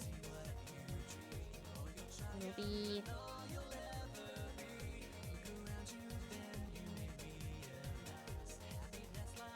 Emotes and more. Saturday, what time am I doing Saturday? 3 to 9-ish, give or take. Together. Yeah, I'm probably gonna use that time to stream on Saturday. Saturday's a weird day because it's Remembrance Day, and like I actually have that day off because it's a stat holiday in Canada. And it means something to me because I was in Air Cadets for so long, where like that day has a lot of meaning to me, especially with the current happenings around the world. But Win Alert, get some to eat, get some good food, Blue. Ooh, let us know what you get. If anyone's eating right now, let me know what you're eating, because I already said what I was eating earlier, but if anyone wants to know what I'll be making later, is I'm making beef cutlets, like I'm making chicken fried little beef cutlets. I'm having them with mashed potatoes and gravy. I might, thinking about it too, I might, steam some broccoli to go with it.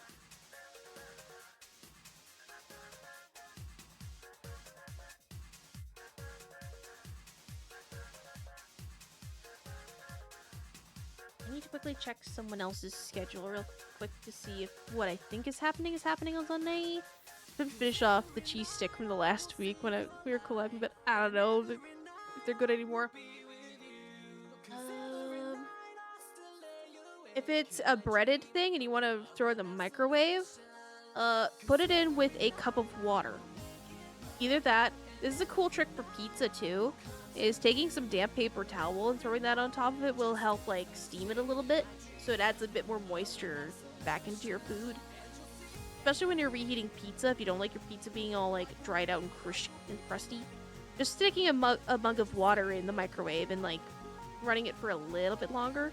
If you can like heat up the water in the mug, like use your kettle or set your water to hot and let like get some hot water in the cup and then let it do it. But like it does a little preemptive steam for it, so it helps put some moisture back in your food. That's a little hack that I've used. What the heck was I about to do? As little digital stuff as possible in my cars. That's valid and fair.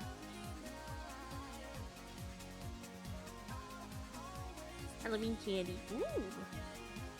I'm sad. I missed out on my favorite Halloween candy this year. I don't know if it's in the stores anywhere, but I don't even know if they still make it because I didn't even go check. But one of my favorite Halloween candies is the Jolly Rancher Suckers. Because it has my favorite flavor of Jolly Rancher in it. That's like one of the only places I know you can get that flavor of Jolly Rancher. And that's the lemon ones. I came here to look something up and I forgot what I was looking up. I remembered what I'm looking up. Oh my gosh, that took way too long. My brain did so much. Lemon, yeah. Lemon flavored things tend to be my favorite.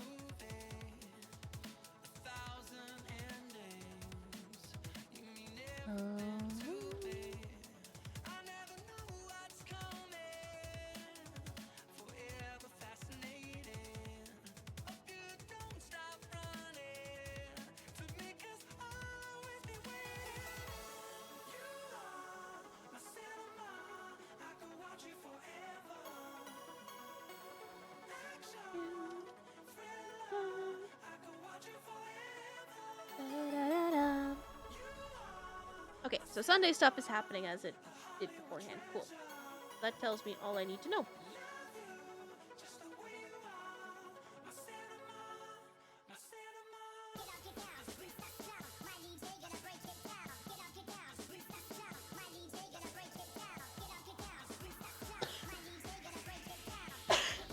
Oh, bless me, that tickle came out of nowhere. I do appreciate sour things. Lemon curd is like one of my favorite dessert types.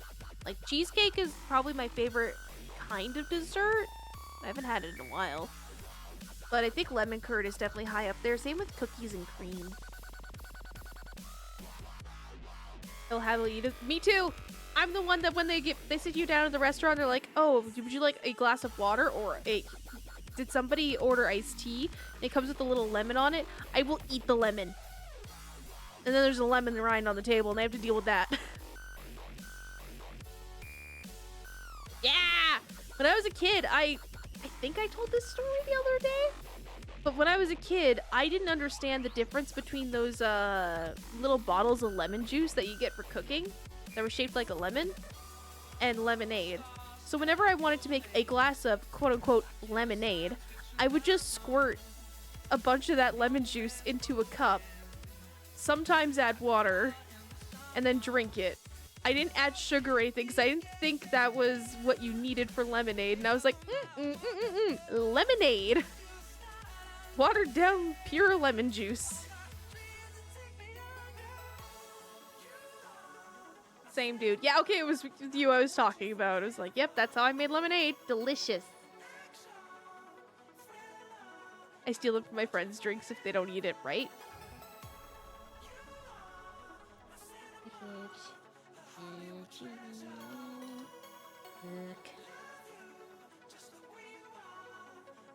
All your full names, but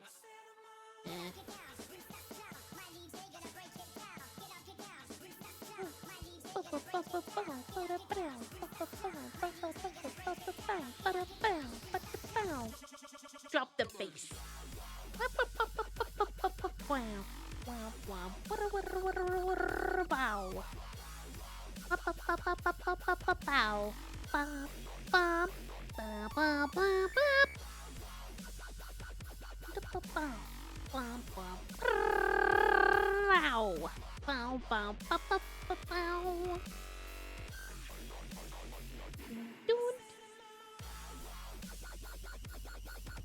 Sunday is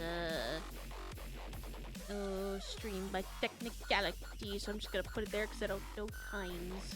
What is time?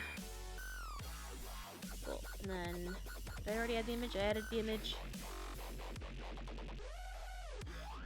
There. I think this is fine. I'm just gonna swap. You are a cinema. Time is bendable. Like a straw or a pipe cleaner.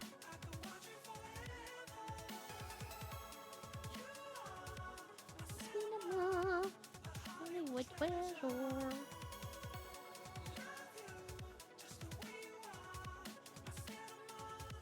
Why is Brilliant Diamond Shining Pearl trending?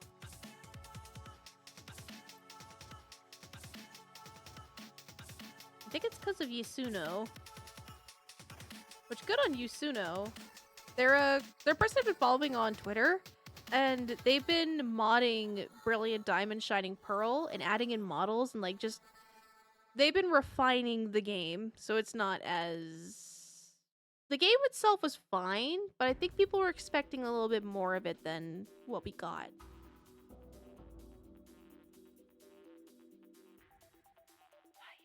Cool. That's posted there. Go to Blue Sky. Blue Sky Lollipopton. I think that is an apt decision. Yes.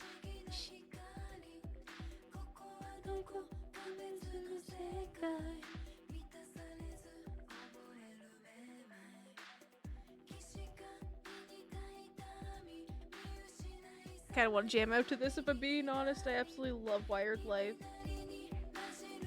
Like, Takeoff is so good, but Wired Life is like really good anime like ending. Cut the road, cut the road, cut the road.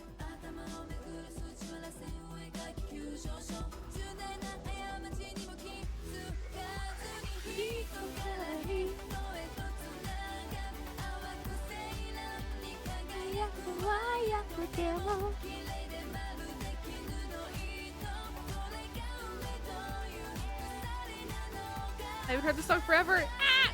Welcome back to Blue Exorcist Times, because I am always there. Wired alive. Is this Wired Live? It is! This is beautiful. There is wired life. I used to know all the lyrics to this one in English at a time. Wired Life banger. Wired Life banger. Okay, so I'm done with that. I can close this. I don't think I need anything from over there at the moment. No, I did need stuff in there. Cheese and crackers. Go back! Go back! Oh yeah, the other important thing is that the reason why I have my calendar out like this, so I can write my stream times in my calendar.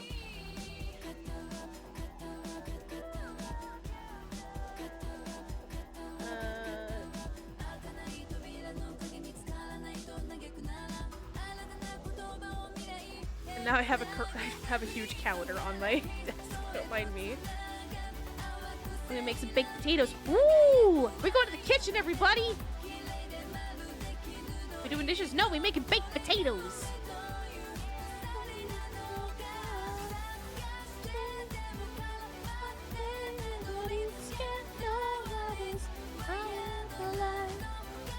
Seven to 11, and then 3 to 9-ish.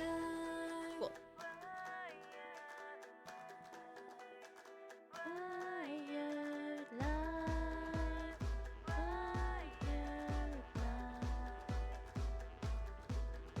I didn't change Saturday's date on the Discord. Whoops.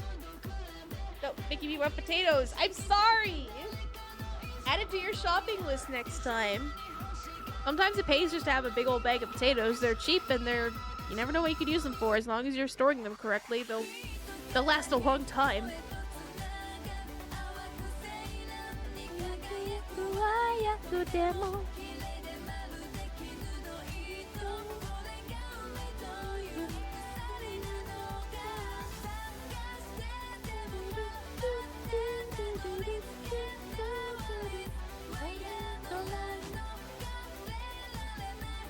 Whoop.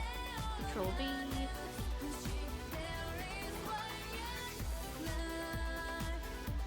There we go. Cool.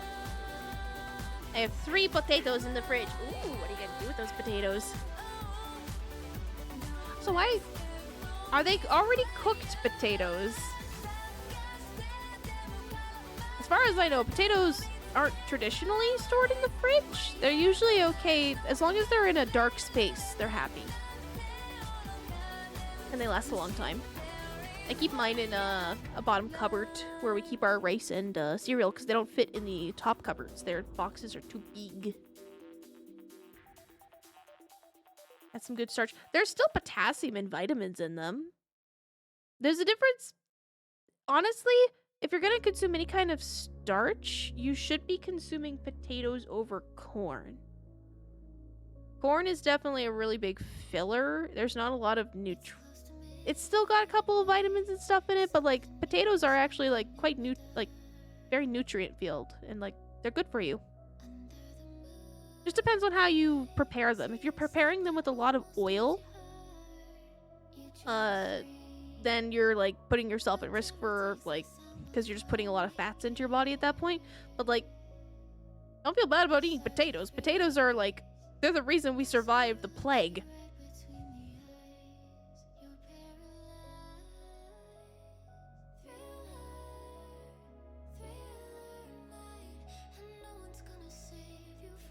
Potatoes in a cool shelf. I get all my potatoes shoved into my cupboards. They like little dark spaces. I know my family is always stored in the fridge. That's fair. I I don't traditionally keep some things in the fridge when they should go in the fridge, and some things in the fridge when, like, they shouldn't be in the fridge. Like, I keep my apples in the fridge. I know usually people don't put apples and oranges in the fridge, but I'll put them in the fridge.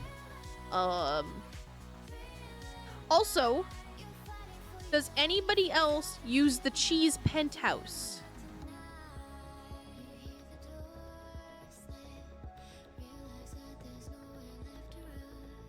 So when I was growing up, in the fridge, in the door, there's a little clear hatch that I learned way later, like only in the last year, I learned that it's for butter. But we always kept our cheese in it. And I just refer to it as the cheese penthouse because it had its own view and everything. That's where I keep my cheese. Only like the most recent thing we bought of cheese, I had to put it in the actual cheese drawer, which I use for leaving like bacon and hot dogs and other like refrigerated meats, like cold cuts and stuff. I'll put those in that drawer. But my most recent thing of cheese had to go into that drawer because it was too big to fit in the cheese penthouse. Use that for butter and cream cheese. I'm finding I know now that it's for that. And Meredith told me, she's like, you didn't know? I thought you just stored it there and like I thought you were just doing that because like it was like just what you did. Like I thought you knew that was originally for butter. I'm like, no, that's just where I've always put cheese. Not even our roommates, when we were living in this house together, told me that cheese is not supposed to go in the cheese penthouse. That's for butter. I use it for mayo and lemon juice. So, like, yeah, it's, as long as your fridge is sustainable. And, there, of course, I also ADHD arrange my fridge now, which isn't entirely correct. But it makes it so that I eat and go through my foods properly. Like, I don't use my vegetable drawers. I put my vegetables on the top shelves and in the door so that I can see them and I don't forget they exist. Because if that's where, honestly, I leave my my condiments. I've been leaving little condiment packets and stuff in the vegetable drawers because those can be forgotten. Otherwise, I've been trying to keep things...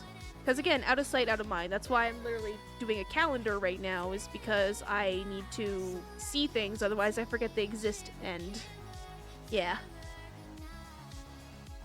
Or it'll like come back to me, or I'll open something up and be like, oh yeah, I had lettuce. I definitely don't have edible lettuce anymore.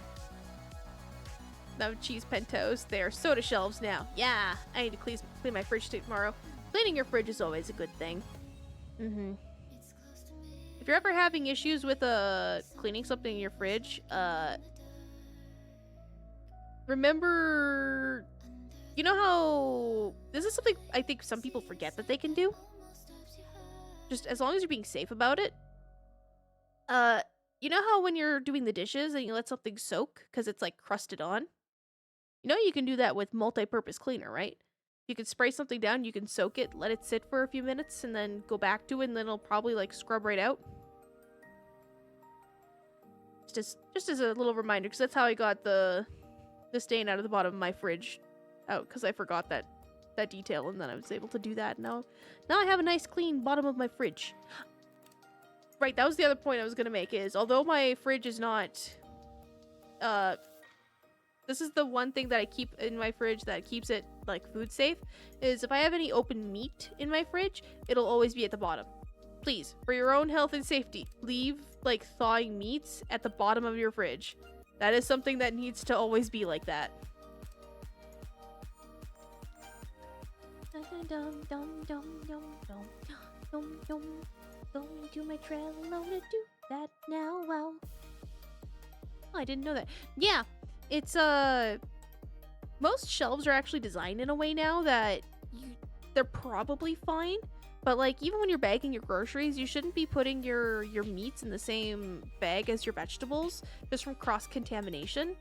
So leaving meats and vegetables on the same shelf together isn't a very kosher thing. But when you're thawing meat, especially because you're thawing meat, sometimes like your plate or whatever thing you have your meat on might juice. You don't want that getting into your vegetables because that's like really bad cross-contamination. The safest place for that to be is always keep your vegetables and things that are more open to your fridge on the upper shelves, and then leaving your meats on the bottom. especially if they're a little juicy.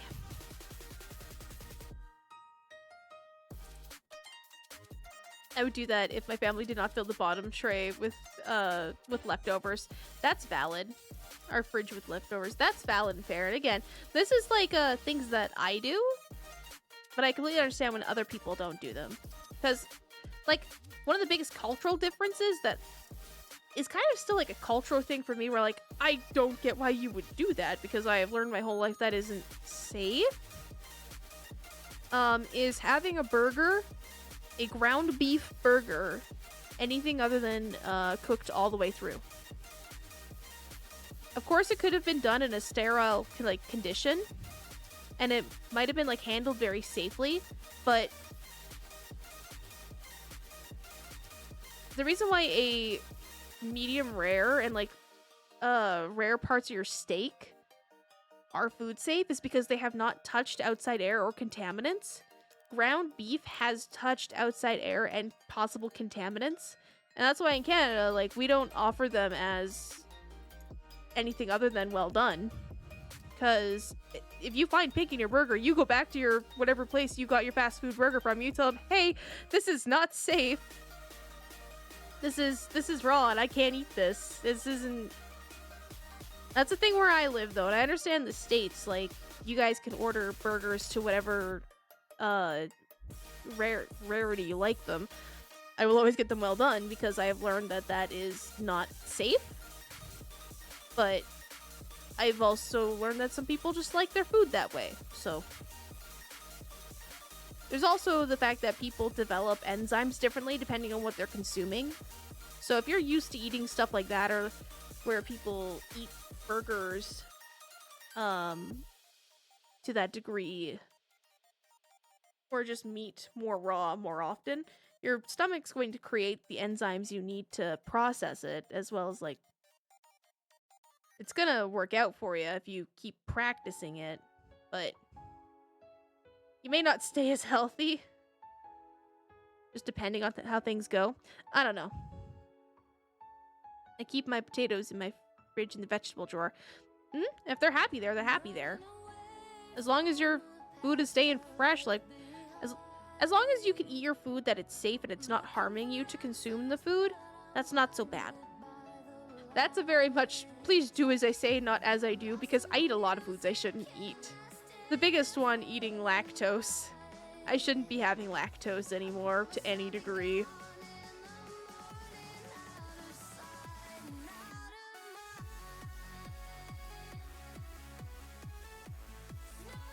I'm back with food. Ooh, lemon chicken strips with rice. Ooh, okay, I'm only a little jealous now. That sounds so tasty.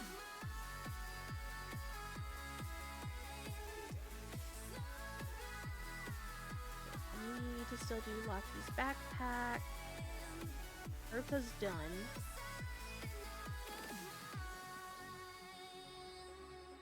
We're gonna create a new space in here.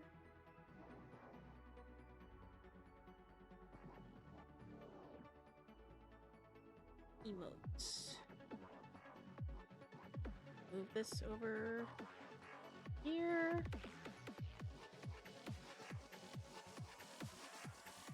Da-da-da-da.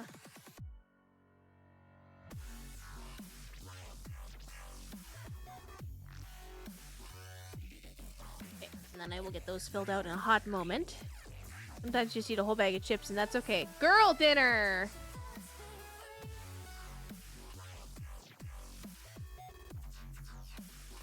Girl dinner! Girl dinner!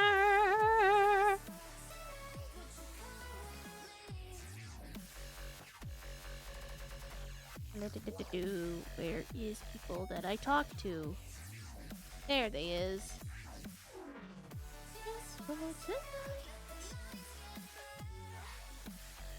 Alright, get that and pop that down in this here Trello so that I can find them.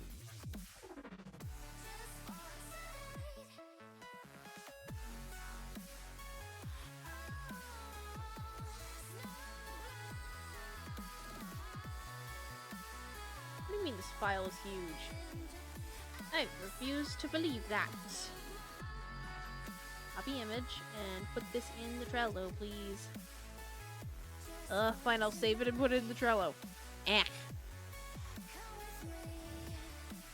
I actually had some potato chips before stream. I was snickety snacking in. That was during the time where I was like, I kind of want to hang out with people. But I just had regular... My go-to plain potato chip brand is Ruffles. I like Ruffles. They have a good salty and texture. I've also got a thing of sour cream and onion Ruffles to get through still. I have many chips from Halloween. Ooh! Oh yeah, I was also gonna go hang out in Discord. I'm gonna go do that.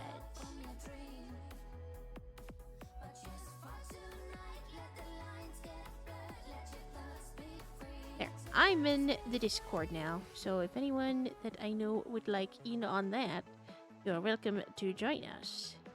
And us, I mean me. Yeah, and there's the cutie zone. I've got that established on the screen here. Cool. Good. Good. Ba-da-ba-da-ba-da.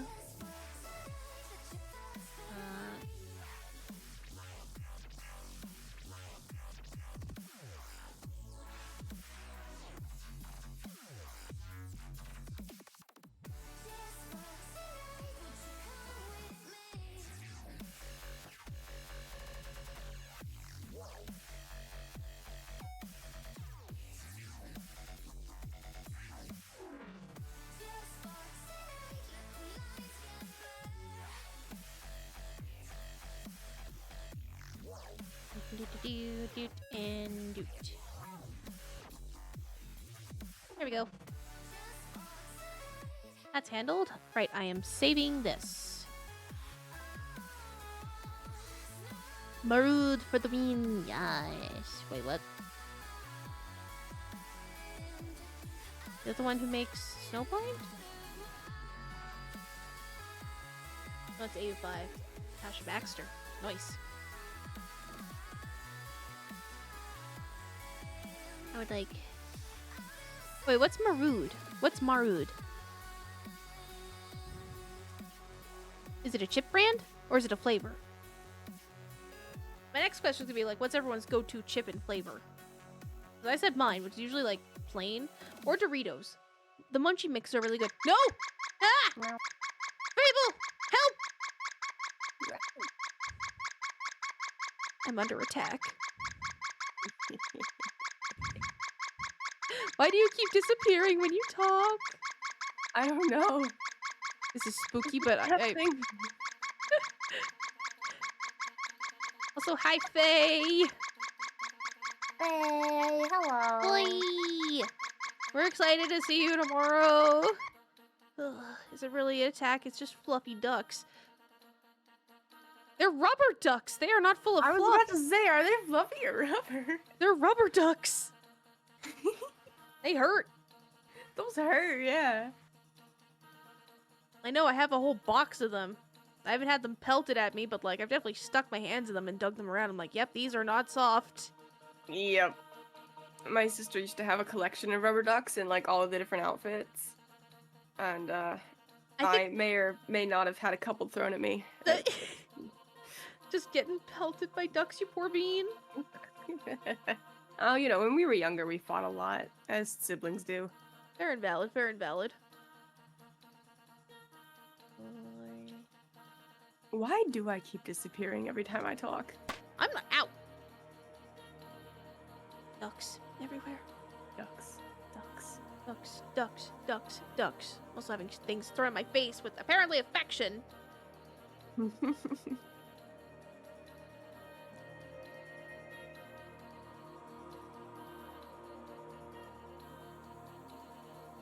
that in there so that's saved. Ducks coming out of your ears. My ears! Oh no! What else would it be besides affection? Aggression. Yeah.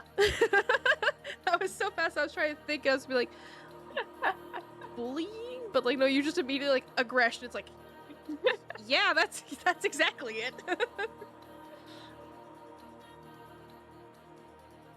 Aggressively affectionate. Aggressively affectionate. What are you working on today, Fable? I was packaging many things in tiny little capsules for a certain purple hedgehog. Oh my goodness. They're gonna love it. I don't know what it is, but they're gonna love it. Oh, they're definitely gonna love it.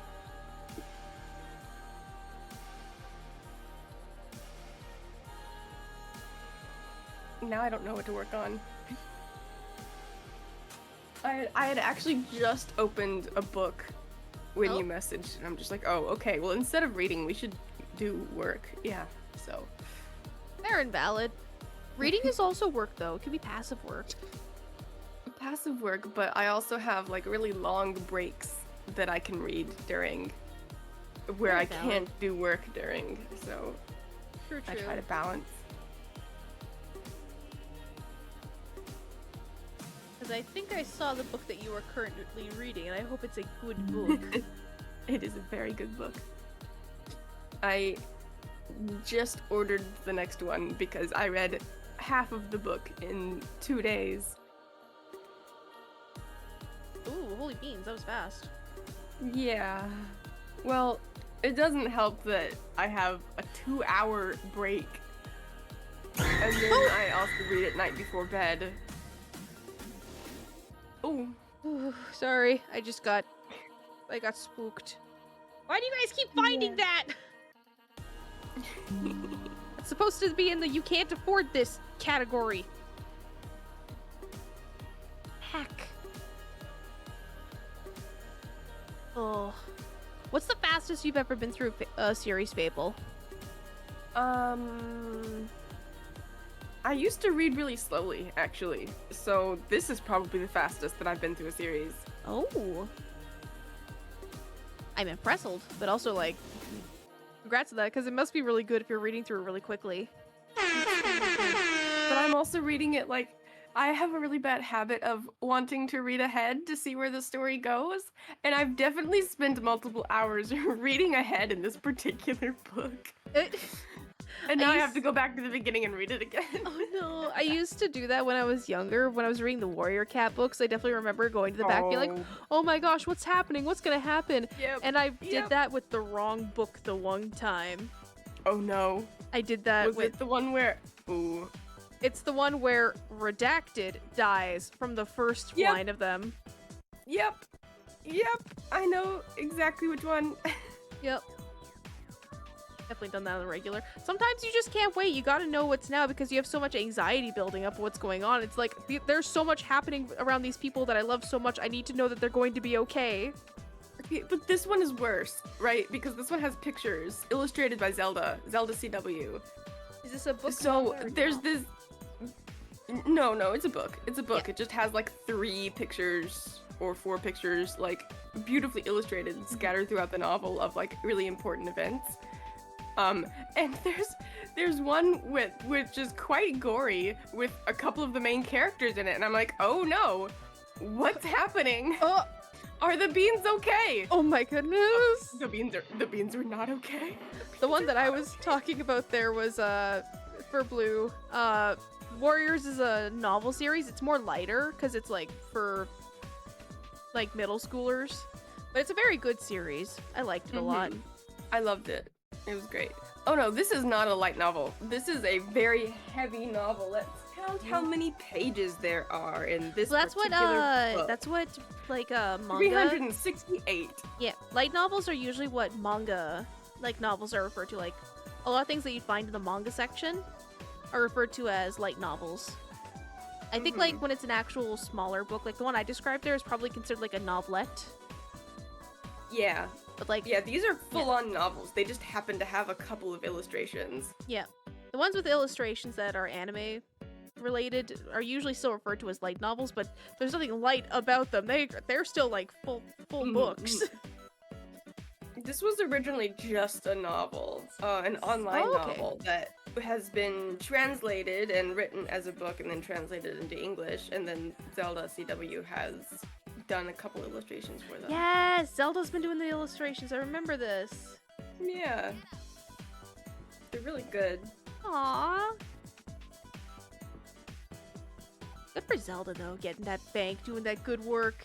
I know, right? And the last book just came out, so Zelda's officially done with that. But I hope to see future works like this.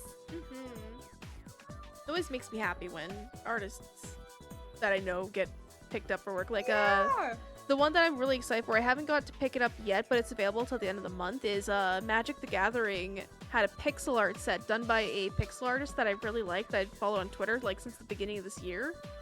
And then they're like, oh yeah, here's a set of lands done by this artist coming out as a secret layer. And I was like, I know that one! So I really want to get them. They're so pretty. Yeah, it's really nice. Like, every time I open the cover, or just look at the cover, and it's just like, the cover illustration done by something something, I cannot read. Interior illustrations done by Zelda CW, and I'm like, you know them!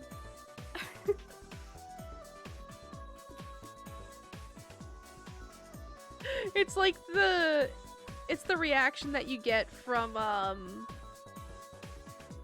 crap, what's the name of the movie? The one with Will Ferrell.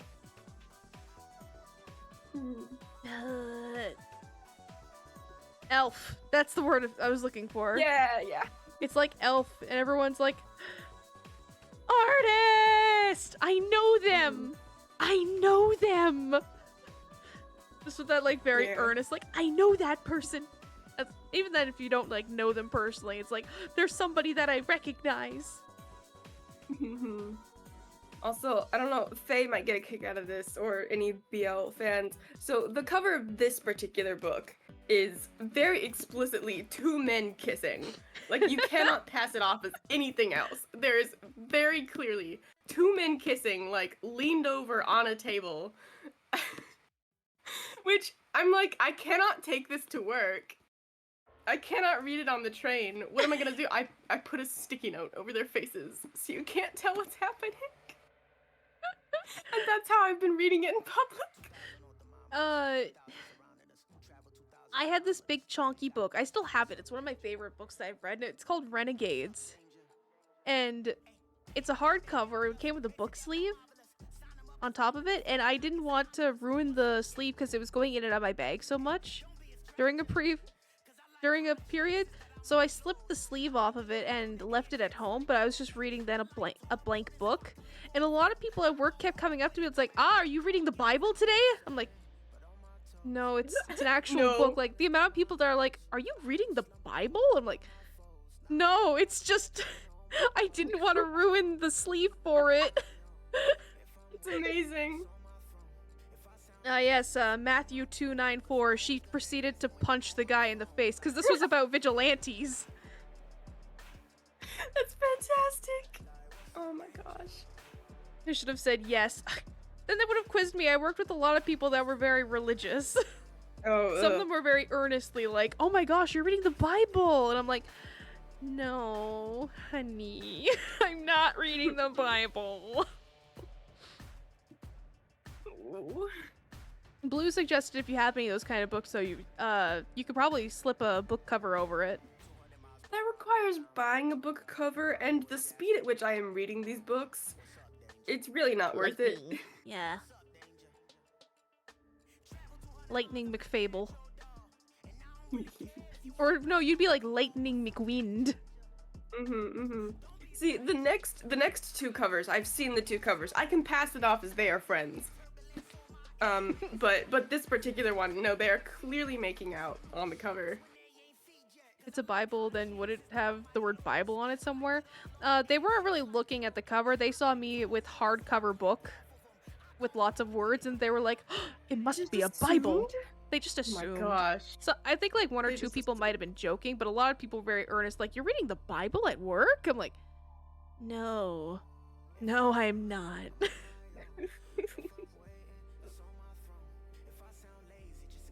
You can make a book cover from paper. Well, the problem with that was I didn't want to ruin the book cover. That's why I didn't have one on there. Paper. On paper. True. I don't have paper. No printer paper? No anything like that? A very frugal life. I don't have a printer. Why would I buy printer paper? Just have paper. I don't have a working printer. I have a whole thing of printer paper from when I had a printer. I have a notebook. I could like rip a sheet out of a notebook, I guess. True. But then it would look super like I'm really trying to cover it, and then I feel like people would question it more. You could just write Diary of a Wimpy Kid and tell everyone you're reading Diary of a Wimpy Kid. It's close enough. I'm pretty sure that's what the cover of that book looks like, is lined paper. Mm-hmm. Ah, yes, Greg and his friend, I don't remember the other one's name, Chunkalopoulos. They're trying to make sure they don't touch the cheese. You know how it is. Yeah, the cheese touch. Don't want that. Don't want the stinky cheese touch. Rowley. Oh, I feel bad. I couldn't remember his name. I'm like, I just remember Rowley. that. Thank you. I was honestly, my brain was confusing him with the kid from the Goonies. So like, doesn't Rowley like take his shirt off a lot? And the kid from the Goonies is always there was like, do the truffle shuffle, and he has to like shake his belly around. They shelved those books a lot. They are still very popular with kids. I remember like, at least for my generation, like they were not like oh, boys read this book and girls read this one. It was like, no, everyone, doesn't matter age, age, like Yeah. what they were born as and what they prefer to be. Everyone was reading that book at a certain age demographic. That and Captain Underpants. Rowley has his own series now too. Aww! I remember my friend, he was really into the Diary of a Wimpy Kid books, and he was so excited when the sequel, kind of, or like the spin-off series. I think it was a new series entirely, but it was called Journal of a Dork, and it was about a girl writing in her journal. Oh, It was very cute. It came with a certificate saying, like, I am a certified dork. that's so cute. Right? Dork Diaries, yeah.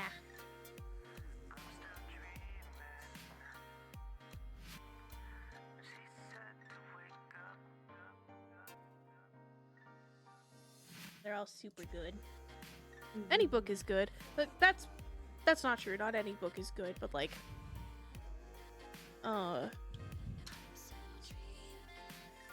books all have meaning to different people.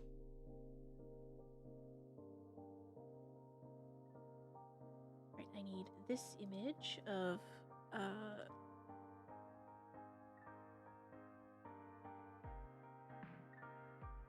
not me going around the internet looking for pictures of Moist Critical. I swear, for completely good reasons.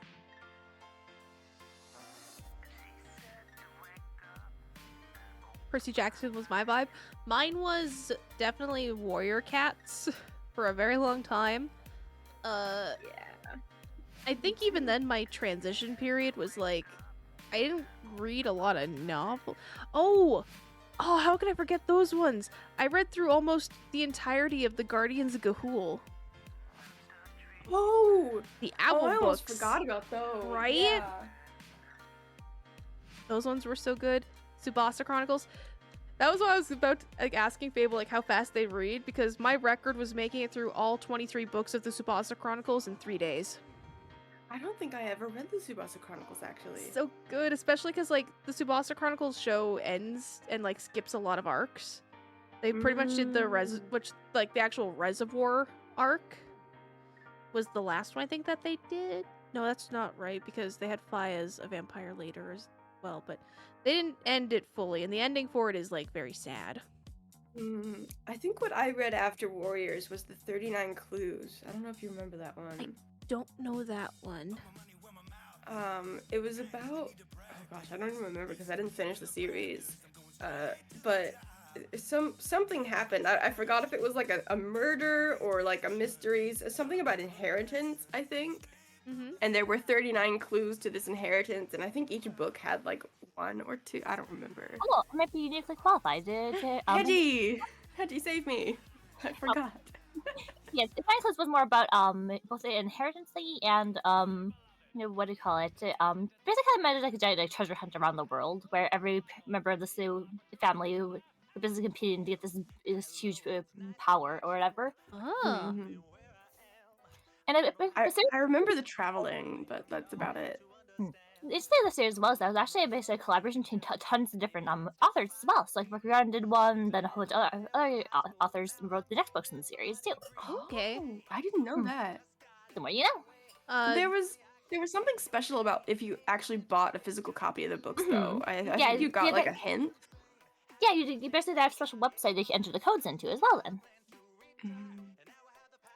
The ones that I remember for sure, definitely because when you mentioned the 39 clues, my brain immediately went like, oh, you mean Lemony Snicket? It's like, no, that's its own thing. I remember my friend told me a lot of what happened in like those books, and for anyone wondering, the Lemony Snicket books, those are still rough. They are rough, and those are still like categorized and like catered for children, but a lot of rough stuff happens in those books. I mean, they're full of a the- series the- of unfortunate events. Yeah. My uncle actually every year for Christmas would gift me a one of those books, and I was just like, Aw. Uncle, I appreciate it, but these books are depressing. I don't want to read them. I mean, even just the narrative voice on the back of those books, it makes it very clear. If you're looking for a happy book, please go elsewhere. Yep. Yeah, because they were not happy in the least. Nope. There was one I was super into, and I never got to read the last book from it. And I want to see if I can maybe order it offline because I loaned them to a family member and never got them back, and I never want to see that family member again, quite frankly. But it was called the Wereling series. Oh yeah, my library has that. Yeah! Okay, good to know that it's still around, because when I tried ordering more of the books into my school library when it was like, I was super into it, it was a new book with books still coming out. They wouldn't order them in. They're like, oh, the people we order from don't have this book. I'm sorry. I'm like, what do you mean? But it's so good. I want to read more. But yeah, that one was definitely good. It was about a werewolf finding out he was like the last pureblood werewolf.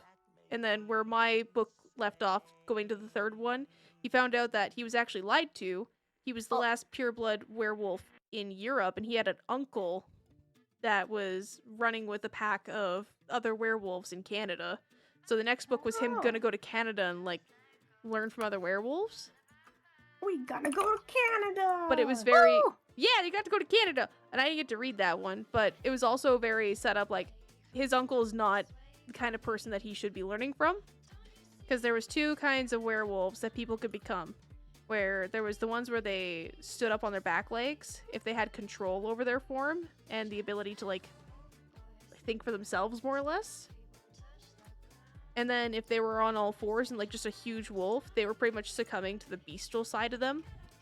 And from the way that the first chapter, like the little teaser chapter I got at the end of my book was, it described it as like, yeah, his uncle is a pack of like, they're all the second kind of werewolf where they just succumb to the beast side of them. I see. And I was like, I gotta know, because he was living with a vampire, and the vampire's cool daughter that knew witchcraft. They were trying to make sure that, because the vampire's brother was trying to kill the werewolf kid because there was a prophecy about, it wasn't a prophecy, I think he was cursed that he had immortality, but there was only one thing that could kill him, which was a pure-blooded werewolf. And he wanted to eliminate all plausibilities of that happening, because he's like, no, I have immortality, like true immortality. I'm not gonna let this one thing just kill me. So he killed all the werewolves except one. Jeez. Dang. Scott! Scott! Hi! I said that Discord reactive thing got update. That's what I'm noticing, because you two keep disappearing, and I think I have to go fix that. It might be a me fixing side. Yeah, there's a new things you can config, so maybe poke that. I'm gonna do that. I tried turning it on my side, but I think it has to be done on your side, unfortunately. Yeah, it's probably the link that I have to grab for you guys.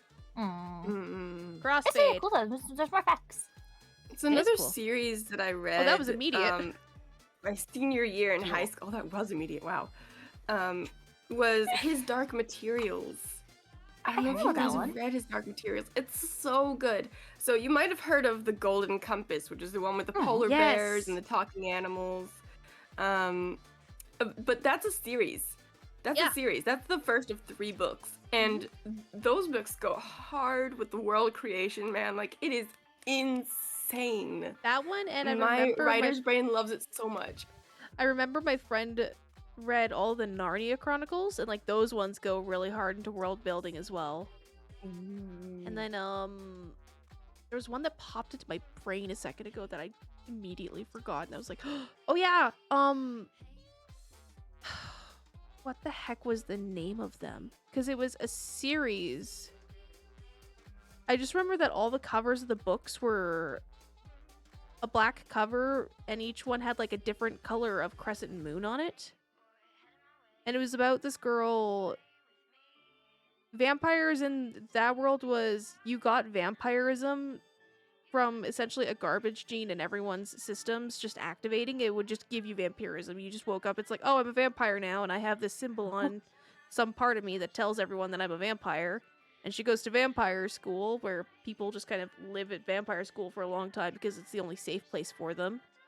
And it was about her learning her magic and stuff, and like the mark would slowly extend and like become really fancy. And hers was like slowly becoming a cool masquerade mask around her face. Oh. Yeah, it was interesting. That was another one that like my friend was super into because she was like, ah, vampires, they were through all of Twilight. This is like Twilight, but not bad.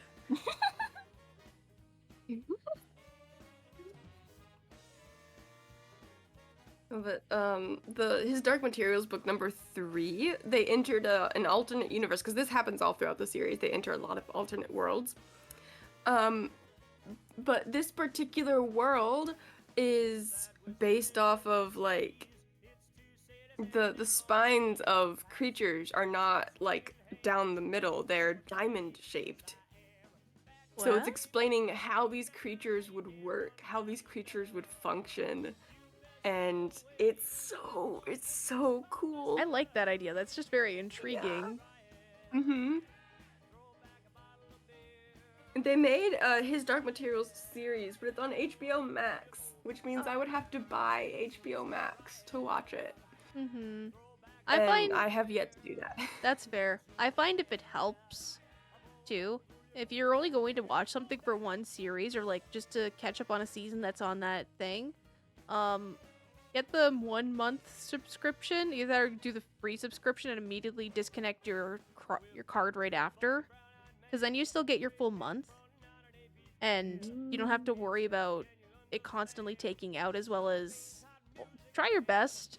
This is only like a heady, like a thing that me and Mare do is we only have one for a period. I think right now we technically have Crunchyroll. Is what we I think no, she's been kind of going hard with the college dropout, so we have Dropout right now. We've been watching a lot of Dimension 20. But yeah, it's just like holding on to one, let that be your thing for the month. It's like, oh, but this new thing comes out this month. It's like, have patience, wait for the next month, and then get the next one, drop the one that you currently have, grab that one for a month, and then yeah. I don't know if that helps, especially if you're trying to like live frugally. Yeah, I'm thinking of dropping my Funimation subscription, because there was a while where I was able to watch, and I was like frequently watching Funimation, but right now I'm reading books in my free time instead, and playing games. And so probably until an anime that I really want to watch comes out, I might drop that subscription for a bit. Yeah. Yeah, that's being my smart. Netflix subscription, fortunately, is persistent because it's a family subscription. Yes. So Smart. I don't pay for that. Hee. Netflix keeps threatening to make it so you can't have family accounts. Yeah, Or but it's they like haven't yet. But they haven't done that. But everyone's afraid that they're going to, which I think people found out that that's illegal. Will cry. I And think they it can't is. do that. Because it would also go against, I'm hoping that's the case. unless using a VPN is against terms of service, but I don't think they're allowed to check for that the same way that YouTube technically isn't allowed to block us out of using ad blockers. But no one's gonna stop them. Yeah. Because I can't use Crunchyroll because it doesn't allow VPNs and it's blocked in Japan. But Funimation allows VPNs, so I've been using my Opera browser built-in VPN to watch. Which makes damn. watching anime really slow because, like, you're loading it from a different place, basically. Mm-hmm. So even though my internet connection's great, sometimes it takes a bit of buffering in the middle of an episode, in the middle of an action scene where you think your favorite character is dead. I'm not talking from experience or anything. You want to talk about it, Fable?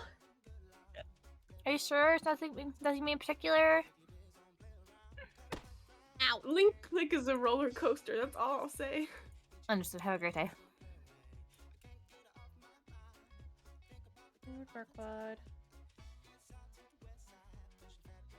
Markiplier. I need a reference photo. And it's definitely the E image. For a certain somebody. E. No! So me going through this, I found a follow-up meme to that it's D. And it's Prince Charming with Jacksepticeye's face on his, the same way the Markiplier's is on Lord Farquaad's. Unsettled.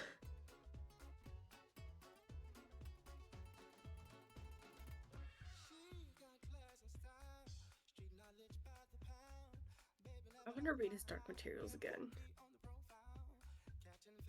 I particularly just want to see what the show, if the show is still going, I want to see what they do with those animals. I want to see what the heck they do. Mm-hmm. E. Ed?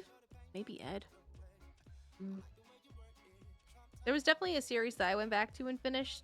Well, Les went back to and finished, but found out that it was around still, and I was like, oh, I must watch. Or I must read. And it was the Amulet series, because I like graphic novels. Graphic novels scratch my brain real good. Sensei Amulet. I also read some of that. Yep. I remember seeing it when I was a kid at the Scholastic Book Fair. Mm-hmm. I mean, like, this looks cool, but I'm into Bone, which is a different graphic novel, so Bone is objectively cooler.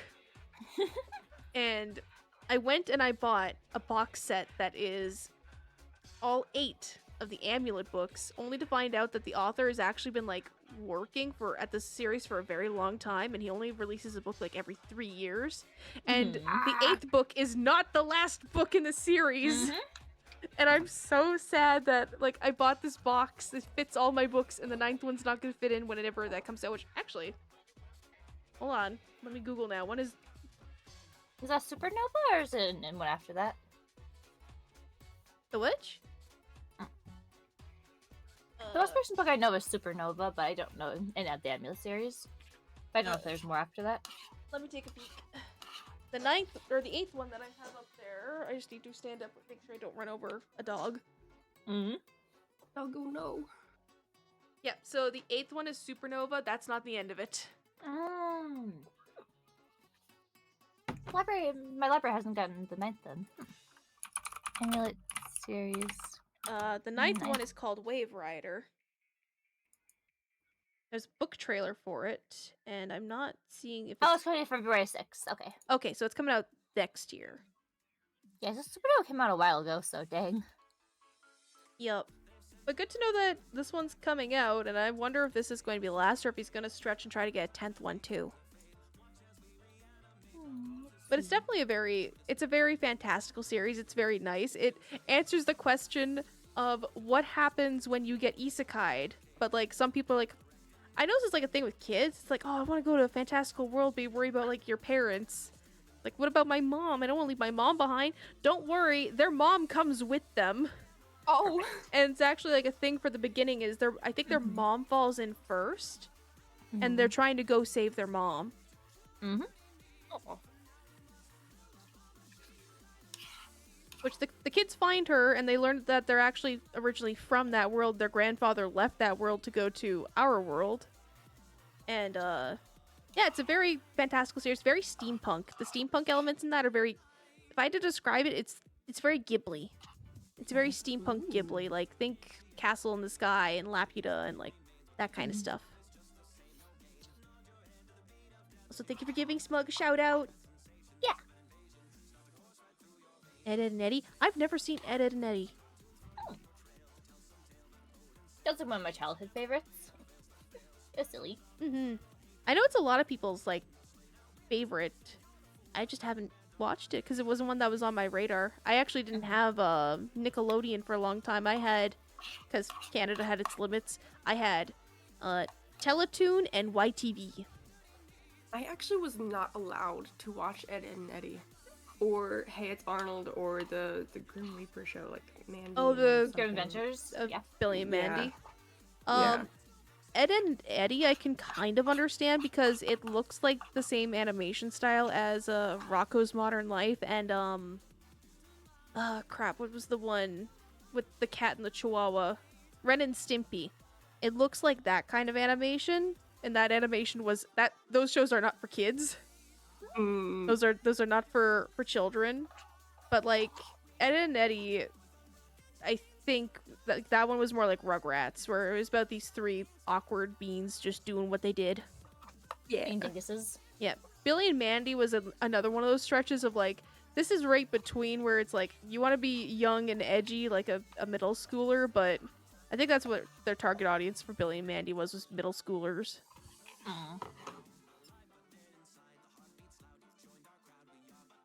And then, what was the third one you weren't allowed to watch, Fable? The Hey It's Arnold. Hey Arnold! That one's actually like very wholesome and full of a lot of life lessons. I'm kind of sad you weren't allowed to watch that one. It's very chill. Yeah, I kind of understand some of them. Oh, I wasn't allowed to watch Courage the Cowardly Dog either. That one gets scary. That one's Yeah, that one does kind of get messed scary. up. Yeah. I accidentally saw a couple of episodes of it, and I'm like, I think it's fine that I'm not allowed to watch this. I don't wanna. That's fair. Oh, excuse me. The one I will say that like what was I about to say? Oh, train of thought, please come back. Beans. Yeah, that's gone. Never mind. I'm not gonna say anything. It's gone. The only thing I can think of right before you said that was no, I remember now. I had a friend. His family didn't want him watching Family Guy because they thought Family Guy was like just garbage TV. However, he was allowed to watch South Park. Seems logical. Completely logical. It might have just been the network with those ones, because I don't know what his family believes in, but like those are from very different kind of networks. But either way, it's like those are This has made me think. But yeah. Either way, there's definitely shows and stuff that you can watch and not watch. For the longest time, my parents didn't want to be watching anime. Anime was like the forbidden show the forbidden shows that were on late at night. And I had to stay up later. Like, my parents had to be out of town, and I'd be like, I'm gonna watch Inuyasha, and I'm gonna watch. There's a handful I was allowed to, but I remember because they were worried about me finding ones that were like very inappropriate and not okay when I was like 10 and below. After that, they were like, you're old enough to explore. Be safe. You know what you should and shouldn't see. Which was a lot of trust, but I was also I think I was a trustworthy kid. I didn't venture too deep into the internet.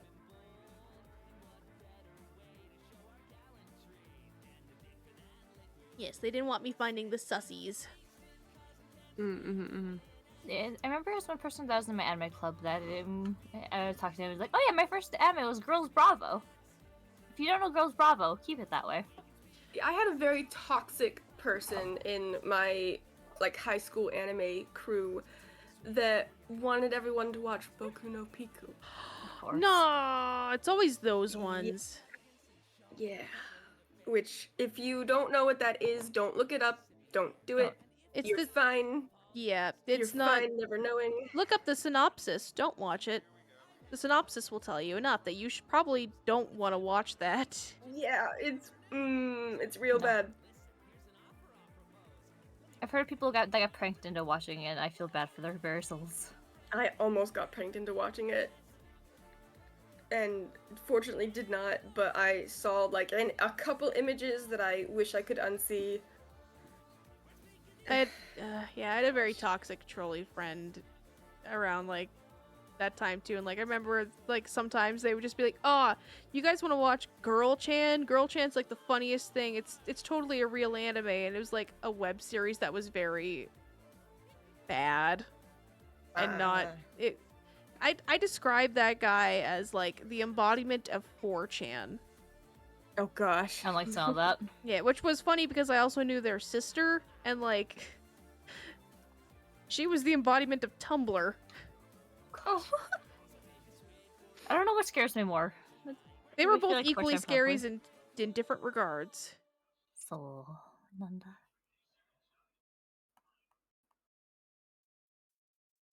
Needless to say, they both had their different toxicities, which it's like I don't want to deal with either of you, which is why I don't anymore. Yeah, that's fair. I think that's fair.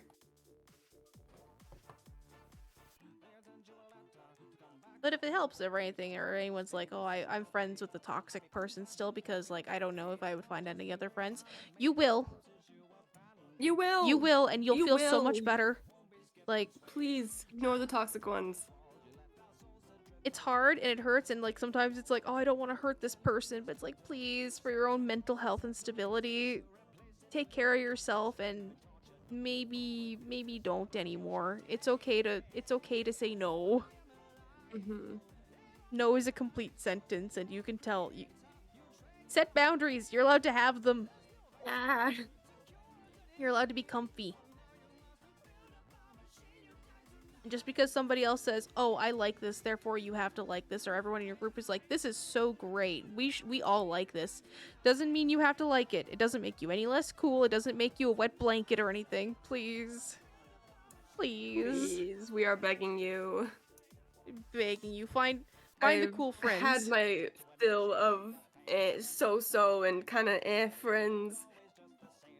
Definitely in high school. In college, I had fantastic friends. I wouldn't trade the world for them. But high school, I had less options. Let's just say that.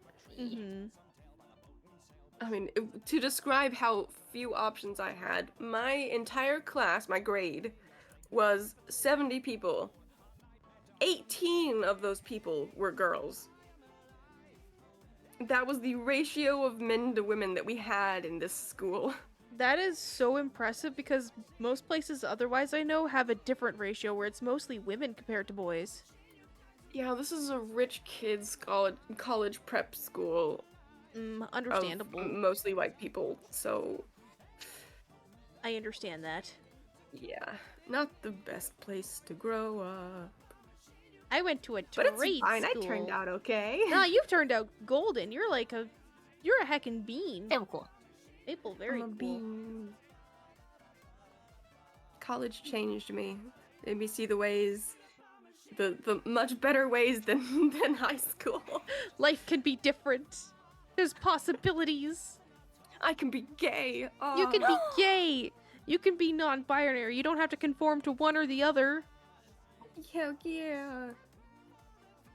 You can be anything you want to be. Cause guess what? You're cursed to live on this planet. So might as well make it comfortable. Aww. A bean. Sploosh. A bean. A bean. Skill. It's a whole Sploosh. Why did you so tall? Why are you tall? What is happening?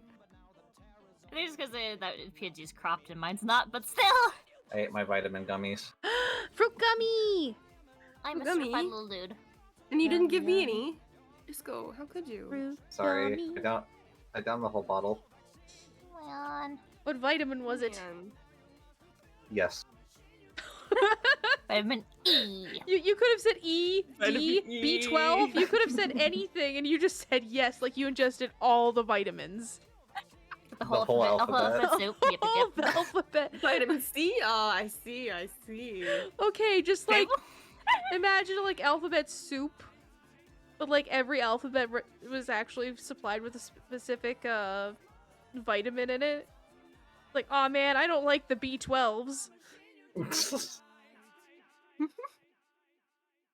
What was I about to do? Right, I'm adding you guys to the stream title so that people Thanks. can find you because all of you are wonderful people that deserve all of the. No, you guys get this. Nah, Cool. you get this. You should add Disco and Hedgie 100%. And Fable. I'm just I've being- already added Fable. You're very cool, Bean. I don't know if I'm doing it properly though because it's not giving me the option. It might just be OBS being a little funky guy. OBS has been very hecky lately. Mhm. I wonder if they're rolling out a new update lately or if there's some incompatibility with OBS and Twitch lately. Maybe. I haven't updated my OBS in quite a while, so I'm not sure if that is helping or hindering me. I might need to update mine too pretty soon, but I have issues. I think I've mentioned this before, but I have to take my computer in to get it a little serviced because it's having an issue taking any kind of update right now where I can't get any GeForce updates, and most recently I can't even update Windows on it. Oh So dear. I don't know what that Oh. even could be because I ran an antivirus through it. It's like, no, you don't got anything wrong. Everything's fine. I'm like, I don't know about that. Something's wrong. Yeah, something's wrong with that. I don't know what, but Are that you ain't on the- right. That's not supposed to do that. Hmm. Yeah, I wonder. It's like, are you on Windows 10? Yes. Whatever the most recent version of Windows is. Oh, that would be Windows 11 11. is the most Yeah, recent. I'm on 11 then. Cause Oh, that is outside of my wheelhouse. I'm sorry. The computer was bought and had it pre-installed. No. I am sorry that you have Windows 11. It's fine. The only thing I don't like is when I go into the one corner of my screens is it brings up the entire MSN page as a big window, and Yeah. I'm like, I don't like this. This is not. Yeah. This does not spark joy. Yeah. I do not like that design change. I'd feel better about it if it had news from my country. But I Yeah. don't. I don't need to know what Donald Trump is up to. That's not. That's not. Yeah. That's Not not your my soup, not your soup. business. That's not my soup. I've been trying to read more Japanese news since I'm planning on staying in this country a little bit longer. Oh, And Nice. it's hard to get Japanese news in English. yeah, makes Although sense. I did find an app that actually does give, but it kind of gives world news plus Japanese news. So I'm like, well, Mm-hmm. you take what you can get at this point. Yeah. Whatever works, but hopefully it's like Mhm. comfy for you to like at least ingest news to know like, oh, there was an accident with the trains, so all the trains are delayed, or there was a Yeah, there was a level 4 earthquake. Oh, okay. Yeah, that's good to Oh, know. dear. It does notify me every time that there's an earthquake. Or not every time there's an earthquake. Every time there's like a high level earthquake. Mm-hmm. The one I remember is like a dumb Hitalia joke, Oh gosh. but it's the Japanese news, how it's like very soft, where it's America and Japan going through their news channels, and It really is. America's though. like- It's like that. it's like bad news, bad news, bad news, bad news on the horizon, and Japan's like, why is this all so negative? And America's like, what's supposed to be informative? Tell you what's going on in the world. He's like, but there's more going on in the world than these bad things. He's like, oh yeah, what's going on in your news? Something, and then it's like, did the kitty get out of the crock pot? And they're like, oh, the kitty got out of the crock pot? That kind of is what Japanese news is like. I mean, there's definitely the sad stuff and the bad stuff, but they also have good stuff in there. Mm-hmm. Like, news about anime. There's literally news about anime. It's so funny. I mean, it's a major world thing for them because it also helps Yeah, curate it is. tourism. Mm-hmm. We got that Sure. where I Let am me see. too. What's in the news today? First Yamato cargo flight arrives at Narita Airport. Oh, Nobel comes to Tokyo. Ooh. Kyoto and that one's sad. Ooh. Nope. You know what? This is important. The Kyoto Animation arson murder trial hears mental competence arguments. So they're Somebody doing good say- things in there. Did Fair somebody enough. say arson? Onigiri goes Arson? global. Good for them. That was We a love sad our case. rice balls. Yep. That was a Facility failed. Facility failed to take care of deer. Nara Oh, Prefecture no. says. They're worried about the deer. Oh dear. oh dear. Let's see what else is there. Okay, this is more world stuff.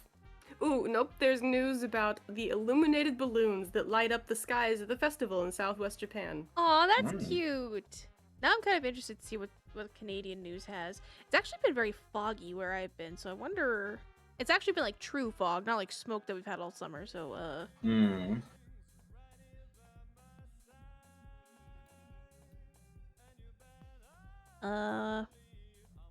that's not good.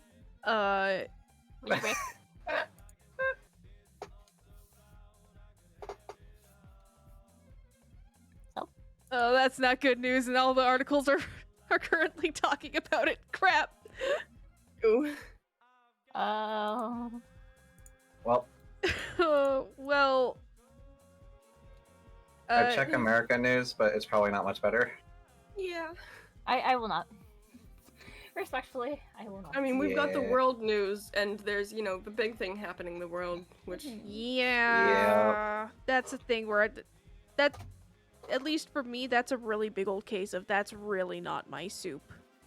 That is Nope. that is a NATO soup at best, and like, yeah, that's not my soup. That's not some good soup. That's good soup. We want soap, not soup. Yeah, I need to check my potatoes. Be right back. Potatoes? Potatoes. Wait, can I have some? Yes, they're baked potatoes with olive oil and salt. How many you want? It's 700. Understood. I'll get busy. I'll Okay, change actually- for some gotcha capsules. You have no idea how effective that would be. Okay, you understand? Okay, because Red Oak Quick Trip actually has potatoes on sale. 5 pounds of potatoes for $1. $1. That makes so many potatoes, man. I might be wrong. Canadian news is depressing. I'm looking at all this. I'm like, where's the good news? Does anyone have anything that's like? Back to potato. I'm glad I don't indulge in the news. Mm-hmm. This is all just Yeah. sad. I've definitely become more active in indulging in news now that I'm looking at Japanese news because it's not all. Yeah. blah. It didn't used to be this way, but that was when I was like paying more attention to the news. I understand that it's changed because especially Canada's become very influenced by America culture and like the success from America's culture, if you want to call everything that comes from that success. But Says, I don't know about that one. it sees results and they want Yeah. results. So easily influenced on those parts, but some usually, especially like again, you're looking at me and my kind of generation where like we just don't deal with it because it's like that's dumb. Why that's not that straight up is not true. That's not worth getting into. That's very much so gossip and drama that's not important right now, right? I need to worry about what's going on in this area. Has anyone talked about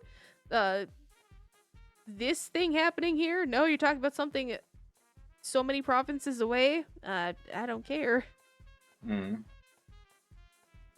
I guess that's another thing about Canada too, is like we do have our provincial news, but a lot of our news is definitely like encompassed under all of Canada, and it all does matter.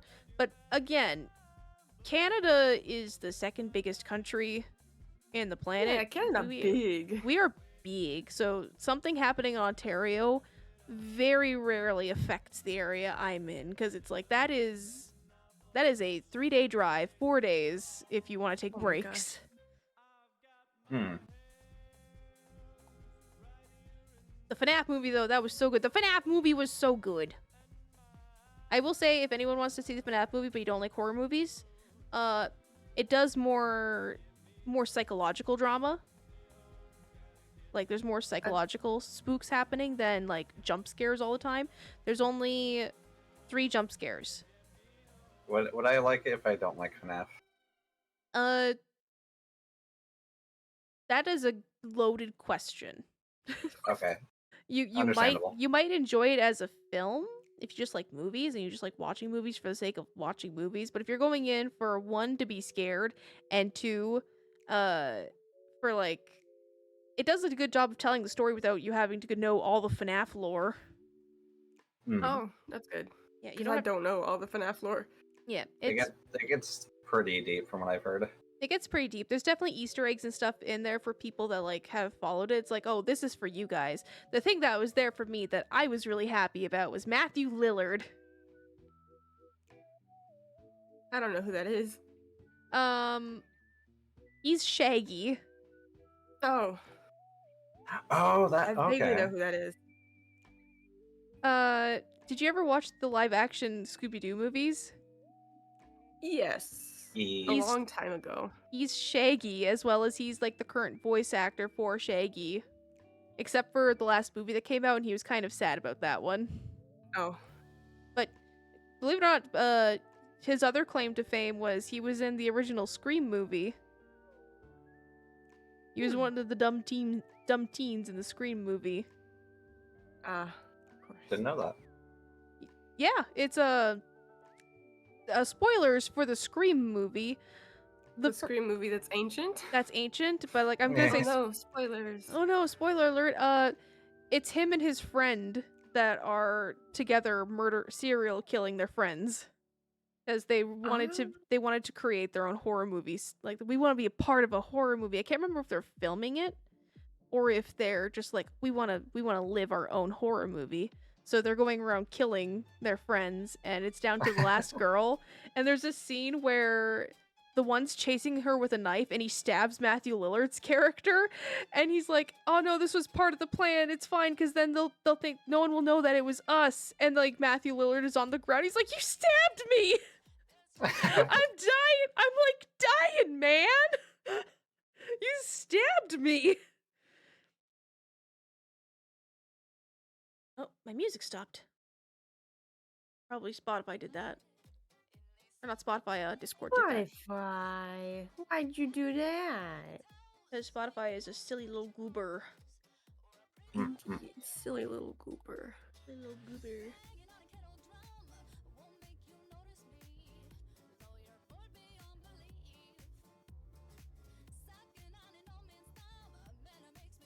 There we go. What are you guys working on? Video games. Video games? I am taking a break to play a game. Ooh. What are both of you playing? I'm playing Onmyoji because Ray and Ray and Bones got me into it, and now I'm hooked. And I'm playing some more Moonstone Island because I am quite enjoying this game. Ooh. Hella. Hey. It's got a very nice gameplay loop. What is that one? What kind of game is it? It's like the recently released like farming sim slash exploration card battler, like exploring. Okay. Sorry, what was the name again? Moonstone Island. Oh, okay, yeah, I was following them on Twitter for a while. I didn't know the game came out. I want to say it came out a few weeks ago. Hell, Remember? I will have to look into that then. Maybe in the future. I still really want to get Paleo Pines and play that though.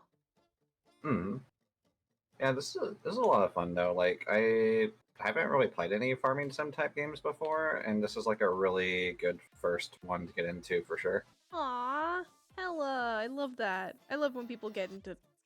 I love that you're enjoying a farm sim. 'Cause farm sims are just so relaxing. Yeah, it's a totally good vibe. Nice. Definitely makes me more like, I guess, more willing to jump into something like Stardew, because before it seemed pretty daunting to me. But now that you kind of have like the idea of what a flow is for that kind of game, it helps a bit. Yeah. It's like the time-based thing, kind of like, I wonder if I could get all of us into a. It'd be pretty easy, I think, because it's free. Well, we can all try Palia at some point. I'd be Is down. that the one with dinosaurs? No, that's Paleo Pines. Palia Oh. is the lore for it, if you will, is they were the original team behind World of Warcraft, and like the original people that made World of Warcraft and Overwatch have all left Blizzard. Like a lot of them are just, and they decided to make their own team. and they made a game called Palia, which is kind of like, it takes elements of MMORPGs, but it's also very Animal Crossing, farm simmy, where there's a lot of people in town where you can go talk to them, a lot of building furniture, you get your own plot of land you get to go explore and decorate, farm on, and you go out into the world and you go fishing and shopping and whatnot.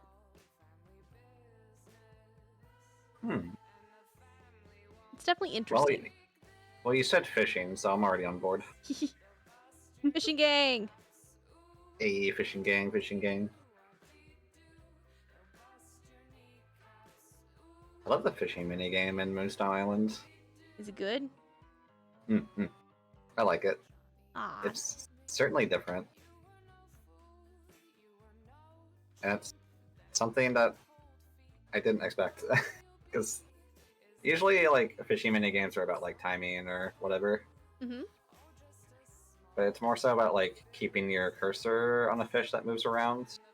Okay. And of course you also have to be vigilant.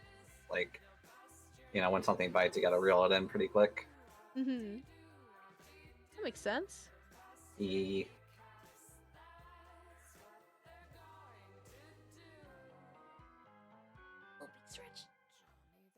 Not me working on secret projects behind the screen you all can't see. Haha. Oh, that's what's happening. Okay. Yes, I am still working and doing stuff. It's just that's why I'm still on just chatting. Is I'm doing a lot of stuff that's like, this isn't stuff I can really show because I'm either browsing the internet while I'm doing this looking for references, or I'm doing stuff that is like stealthy, like somebody might wander in here and see this, or I don't want people to see it because it's like, at least the one I'm working on right now, it's very sketchy work and very stuff like I actually might even restart the base I'm working with right now because I'm like, I don't know if I like this base anymore and I wanna try again. So might try again. If at first you don't succeed. Try and try and try and try.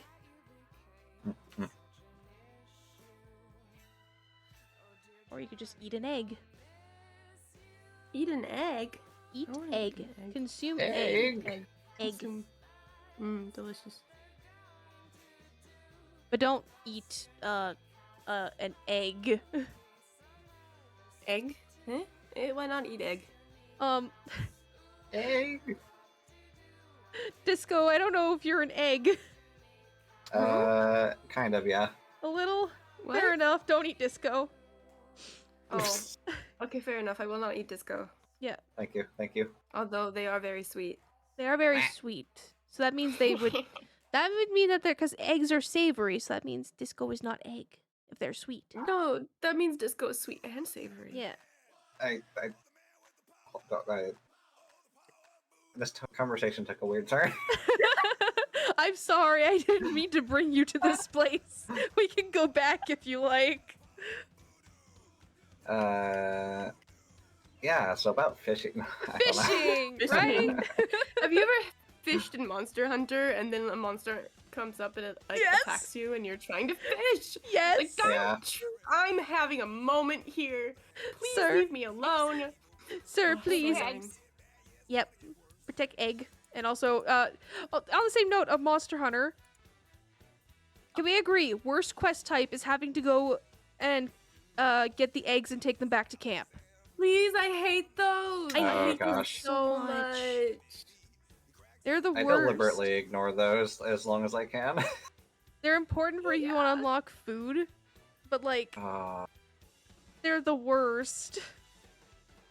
Especially yeah, if like that's you're why. playing alone and you don't have anyone to distract the monster for you.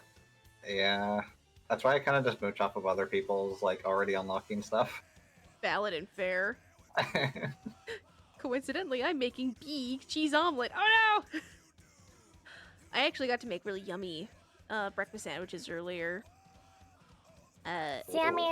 Sandwiches, because my process for making breakfast and like this is like my routine for it now is start with your bacon in a pan, and then your bacon will have all that extra grease and juice. Next thing you're gonna want to make is your hash browns in that because it fries them really good, and bacon grease is actually like really tasty to like a really tasty oil to make food in. And then after that, you'll have like a lot less oil because your hash browns will have done their whole thing. And then your eggs. And then egg. And then after your eggs, because this is like just what I like doing, because yes, you can have all your components on a plate just for like bacon, eggs, hash browns, and toast. I just make breakfast sandwiches. So I then, like, if there's any bacon grease left, I'll kind of put the bread around it so the bread absorbs and fries a little. Mhm. If I don't have any extra bacon grease in the pan after that, I'll just stick some butter on it, and then like you make a breakfast sandwich. You stack all your bits in there, you put some shredded cheese or whatever cheese you like in there, and you got a nice breakfast sandwich, fancy dancy, without having to spend $5 a day at your local breakfast restaurant that's cheap. Mhm. Especially, like eggs and potatoes are so cheap. Mm-hmm. Yeah. Mm-hmm. When you have like control over like the technique like that, like yeah, it's so good. Mm-hmm. Meredith has realized after years, she's like, I don't like my eggs well done. Like, what do you mean? I like the medium well. I like having the yolk juicy. Like, well, okay, I'll start making this juicy for you then. I don't like the yolk juicy, and the ramen restaurant that I always eat at work makes the yolk like extra juicy, and I'm like, no. I didn't like I it. feel like it's just the right mood for it, I feel. Mm-hmm. If I'm just having eggs on their own, I honestly don't like yolk existing, so I'll make it into an omelet or scrambled. But if I'm Yeah. putting it into a sandwich, I find like the yolk being a little runny actually tastes really good with the cheese because they kind of blend together. As Scarth says, like when they're melty, they're not like just runny entirely. That's what like a medium egg is. It's they're not cooked all the way, but they're still like they're melty. It's a fluid. Because I definitely don't like well done egg yolk because it's very chalky and I don't like that texture. I think that like fully done, it's like actually like a hard boiled egg or something. Mm-hmm. Yeah. There are set expectations. Yeah. Yeah, they put a whole hard-boiled egg in the ramen. I'm trying to get used to like uncooked egg because that's really popular in Japan. Yeah, that's some But, like, videos recently about that. I was like, I just can't do it. Oh. My American training is just like, this is bad for you, this is bad for you, this is bad for you, you're gonna die.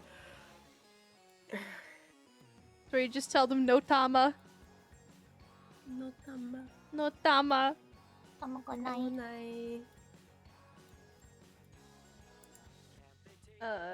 That's one there, and then it's like, yeah. Yup. Because I was gonna say, but next point on that was like hard-boiled eggs are actually like the best way to figure out like what part of the egg you like the best. Because I like egg, like the white of the eggs, but again, I don't like the egg yolks. I think the worst thing to having to do as a kid is we had one of those old computer mice that had the ball on the bottom of it, and I swear every week we had to hard-boil an egg just to replace that ball. What? I see. Huh? Look at that.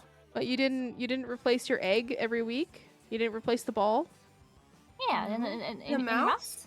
Yeah. Huh? With an egg? Yeah. Eh? I spaced out. I don't know what's happening. You didn't replace when you like in the early 2000s those mice that had the track balls on the bottom.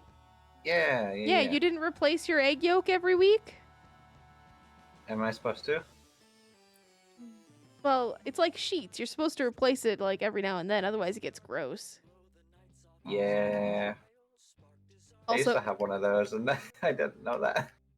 also I'm kidding. It's a joke. You don't put an egg yolk in I'm- your mouth, please. Sophie! I thought y'all were seriously putting egg yolks in your mouth. But the older ones, that ball did look like an egg yolk, like a It really hard-boiled did. egg yolk. And that's where that joke comes from, is like people that didn't live through that era or don't know what you're talking about. They're like, what do you mean you put an egg yolk in the mice? It's kind of like the Canada thing with us with house hippos. House hippos? House hippos? You didn't know that we have them up here? Oh, house hippo. Yeah, house hippos. I remember you talking about house hippos, but I've since forgotten what they were. So house hippos are small hippos that live. They're kind of like rats, honestly. And like they mostly come out at night, and like their favorite foods are like peanut butter and toast, and like they get into your chip bags, and they make nests in like closets, and their favorite thing to make nests out of is like sweaters. So they're like an animal? Yes. So the context behind that, I gave you all the information on what a house hippo is. The context behind that is it was actually from a PSA thing in Canada. They used to have a lot of children's PSAs. And it was a really well edited video, and it was a video, like a nature doc a little bit, talking about the North American house hippo. And it was a hippo walking around someone's kitchen just eating stuff, and like, hold on, I'll bring it up and I'll throw it up on my stream here and I'll show you guys what this is. But I will tell you, it tells you at the end, it's like, that looked really real, but you knew it couldn't be true. That's why it's always good to take a second to look back and double check what you're watching and like the information that's being given to you through TV. Yeah. I see. Yeah. It's a good message. It's a good message. There was a whole bunch like that. There was one where it's like, hey, what are you watching? And then like, me, I'm just the TV. I mean, I don't even do anything. I mean, you have legs. You can actually like go out and run and play with your friends. You can go outside. What is outside? I've only ever seen it through the window. But I'm just a TV. You're the smart one that gets to make the decisions. In fact, you can change the channel so you can turn me on and off and on and off and on and off. And you know what? You should actually just go check it outside. Because it just makes it sound like the TV's like, I'm so boring, and I'm not doing anything, and I'm just a TV. But you know what? You're pretty great. You should go outside. Hi, Bubbles! I love that, though. That's great. There was a lot of these things. Like, there was the Don't You Put It in Your Mouth song. There was the one with the two mice that find a mousetrap with cheese, and the older brother is like, hey, maybe you shouldn't touch that. And he's like, but I want the cheese. He's like, let's go get mom and dad and ask them real quick. Because it's just sitting here and it seems a little too good to be true. So let's go ask mom and dad and see if they know an answer behind this before we do anything too rash. There was a lot of good PSAs like that. There was the one with there was the two that involved kids having to get fit. I might just grab them and eventually do a thing. But there was the one where the kid pulls a Pokemon card and he chases his Pokemon card through the street. And he can't catch up with it. And the PSA is like, stay fit. Pokemon Go for real, for real. For real. In the early 2000s. Alright, I'll move myself over here so I'm a little bit smaller and I'm not blocking the whole screen. I'm just gonna make you guys a little smaller. Prepare to learn about the house hippo. It's nighttime in a kitchen just like yours. All is quiet. Or is it? The North American house hippo is found throughout Canada and the eastern United States. House little hippos guys. are very timid creatures and are rarely seen, but they will defend their territory if provoked. They come out at night to search for food, water, and materials for their nests. The favorite foods of the house hippo are chips, raisins, and the crumbs from peanut butter on toast. They build their nests in bedroom closets, using lost mittens, dryer lint, and bits of string. The nests have to be very soft and warm. House hippos sleep about 16 hours a day. That looked really real, but you knew it couldn't be true, didn't you? That's why it's good to think about what you're watching on TV and ask questions, kind of like you just did. A message from Concerned Children's Advertisers. Yeah, so that's house hippos. I love that. Right? Just good PSA. Oh geez, YouTube's having a time and a half. Hi YouTube, are you okay? No. YouTube might not be okay. Hold on, let me just Ooh, that. pretty. Yeah, I picked the Galaxy Google background. My Google background is still the My Neighbor Totoro one from like Aw. 2015, probably earlier, if we're being honest. I don't even know what my background is. How do I check that? Ooh, echoey. Alright, here's one that was this one's very quotable. A lot of people that grew up with this one remember. This is the What's Your Thing? but it encouraged people to be weird and like explore themselves.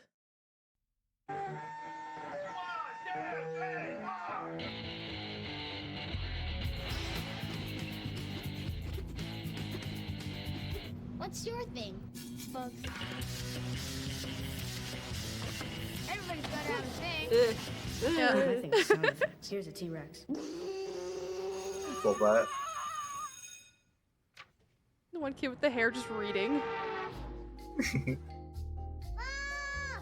Mom! Eddie cut me in half again!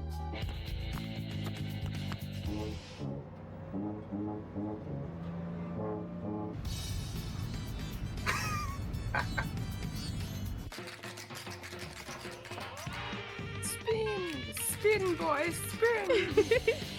You go round. Nobody's good at everything. Everybody's good at something. What's your thing? Yeah, there was that one. That was just like, I don't think I ever saw any concerned children's adversaries or like whatever this is this called. was a Canadian thing. That was why. Yeah, this was on like a lot of the Canadian channels or anything that was broadcasting to Canada had these cut into them. Like I remember this was mostly on like YTV and Teletoon. Like let's see here. There's the love one with the mice those. and the cheese. Gee. Jeez. And then I will show you all the titular "Don't You Put It in Your Mouth" song.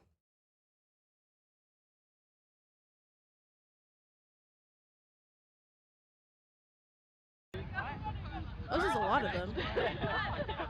Hi, Mike. You know, I really don't get the big deal about drinking and drugs. It's like a lot of people don't give us any credit. Just because we're young, it doesn't mean we're stupid. I know what I want and what matters to me, and I'm not going to risk blowing it. It doesn't mean I'll never drink. It just means I'll be remember this smart one. about it. That one's an older one. Where the heck is... There's "Don't You Put It in Your Mouth." Don't you put that in your mouth. Why do you think your mommy or daddy are always telling you, don't put that in your mouth? Let's find out. Hi, kids. Why are we on television anyway? We're here to tell a little story about why you shouldn't put things into your mouth when you don't know what they are, and why you should never take anything a stranger tries to give you. Why not? Because if you ate somebody else's medicine, some bad food, or some poison, you could get very sick. Ugh, I don't want to be sick. And that's why before you eat anything, you should always ask someone you love if it's okay. Okay, I love you. Can I eat the guitar?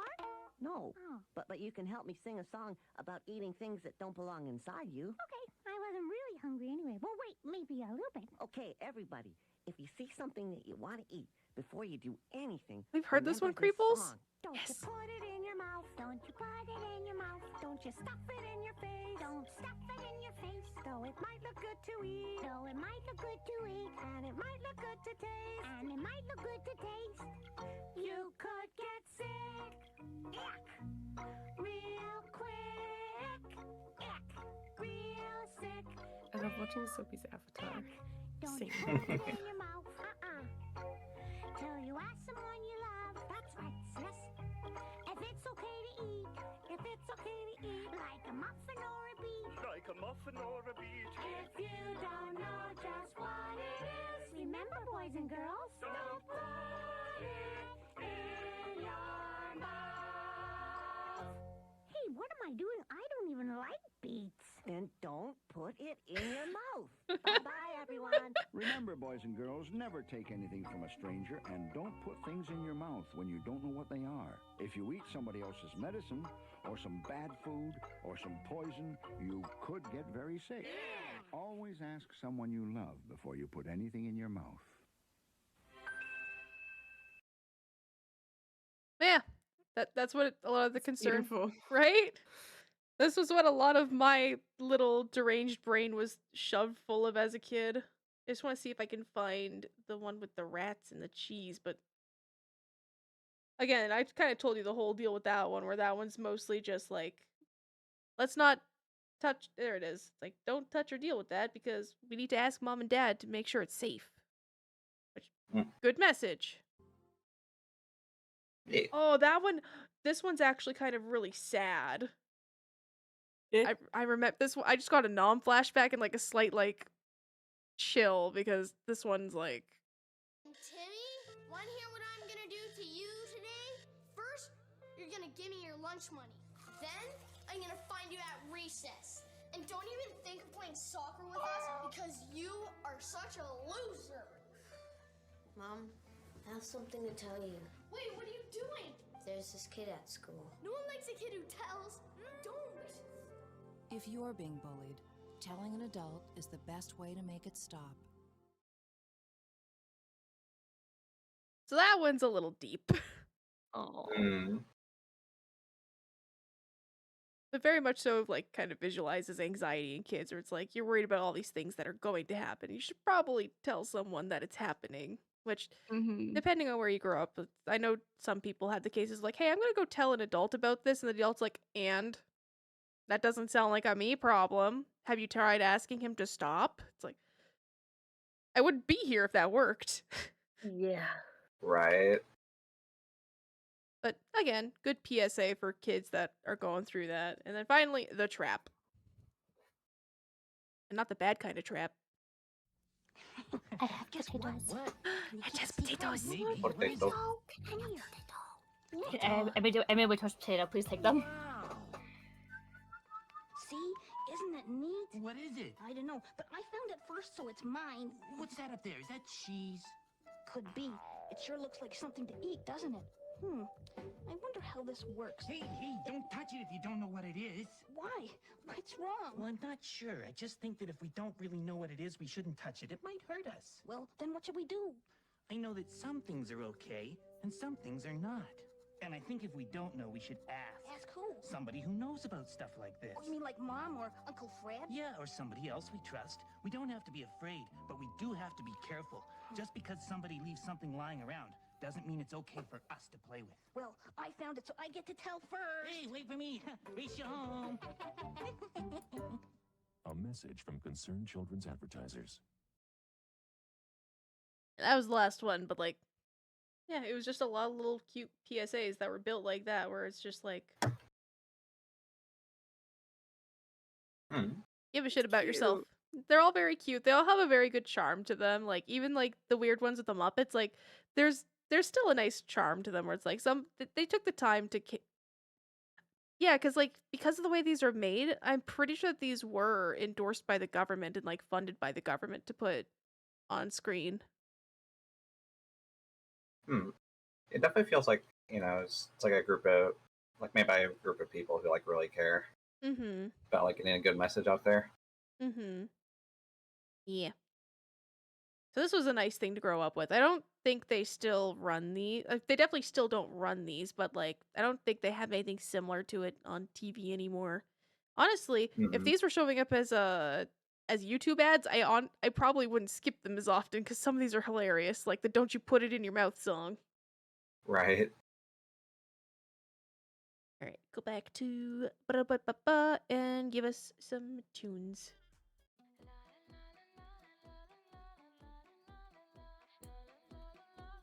How are the potatoes? Yeah. Oh, I put a picture in the general chat. Ooh, there's a lot of them. I was gonna say them before I let her just go learn about the house hippos. The what? The house hippos. Yes. Oh, yes. Yep. Both Fable and Disco learned about house hippos and how they are definitely real. Yeah, they're so real, guys. Now you guys can be a part of the Canadian joke of whenever we tell people about house hippos and we're like, yep, they're totally real. And people are like, you mean there's tiny hippopotamuses just wandering around North America? Yeah. Like, yeah, because like I think it says like you can find them around they're scattered around Canada and the northern states like Wisconsin. Yeah, that's definitely part of Canada too. Trust me, I'm from Wisconsin. Yeah, Hedgie has seen one. Yep. Definitely, guys. If you feed them apple slices, they start following you around. Very good, very good. House hippos are like drop bears. Yep. Where are we dropping them? It looks tasty, Hedgie. Don't drop the bears. Yeah, don't drop the bears. I decided to try the omelet because it is like oozing cheese. Oh, that sounds tasty. I'm hungry. Oh, beans. I didn't realize how late it had gotten.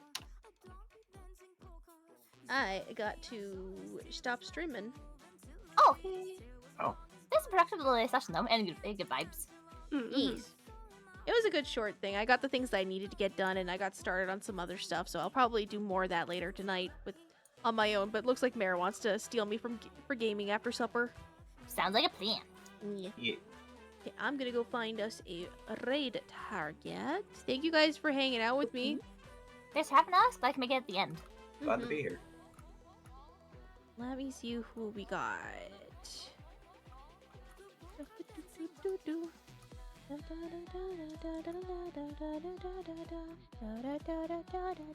There is no bald raid command, creeples. Thank you for streaming, of course, eh? Thank you guys, everyone, for being here. I know it was like kind of a out of nowhere stream, but as I said, it was mostly just like, hey, I'm co-working and I want I want to hang out with some people, and I assume I've kind of also learned that if I'm in that kind of mood, I'm not the only one in that kind of mood. So No, you're definitely not. So it works well. Yeah. Whether it be the moon or just the world around us, we're all... Me, if not, like... If I'm feeling it, definitely somebody that I know in immediate proximity of me, friend-wise, is like... Yeah, I would like people to hang out with. What do we got? This is what the person be like. I mean, it could be. Maybe. I just remembered that I have potatoes in my fridge. They're frozen, sweet potatoes, but there's the potato is a potato. Potato. I made way too much potato. Potato. Boil them, mash them, stick them in a stew. Okay, so we can either go to Zelda, who we were talking about earlier. We can go to Joe Cat, because Joe Cat's doing Final Fantasy 14, and I know there's quite a few beans in here that enjoy a good old... And also, he's a really cool person. Yeah, I like Joe Cat. And... I think we rated her last time, but she's also in Just Chatting right now, and Moon Bitch is up. She's a pretty cool, chill person to hang out with. What do you guys think? According to our raid list, we haven't gotten a moon in a while, so... Oh, well, never mind. In that case, I think we might... Ow. I think we might go and attack a whole moon. Are you gonna just go Majora's Mask on this? Yeah. Okay, sounds good. Wait, her name's in all caps. Or they're zeros. Because zeros always get me. I'm double checking, and no. And her name is Twitch compliant. She's missing the I in there, and she has very good aesthetics. She's rigged everything that she's done, and like nice. she's a very good bean. I remember on Twitter I saved a guide of hers about making karaoke streams better. So. Ooh, nice.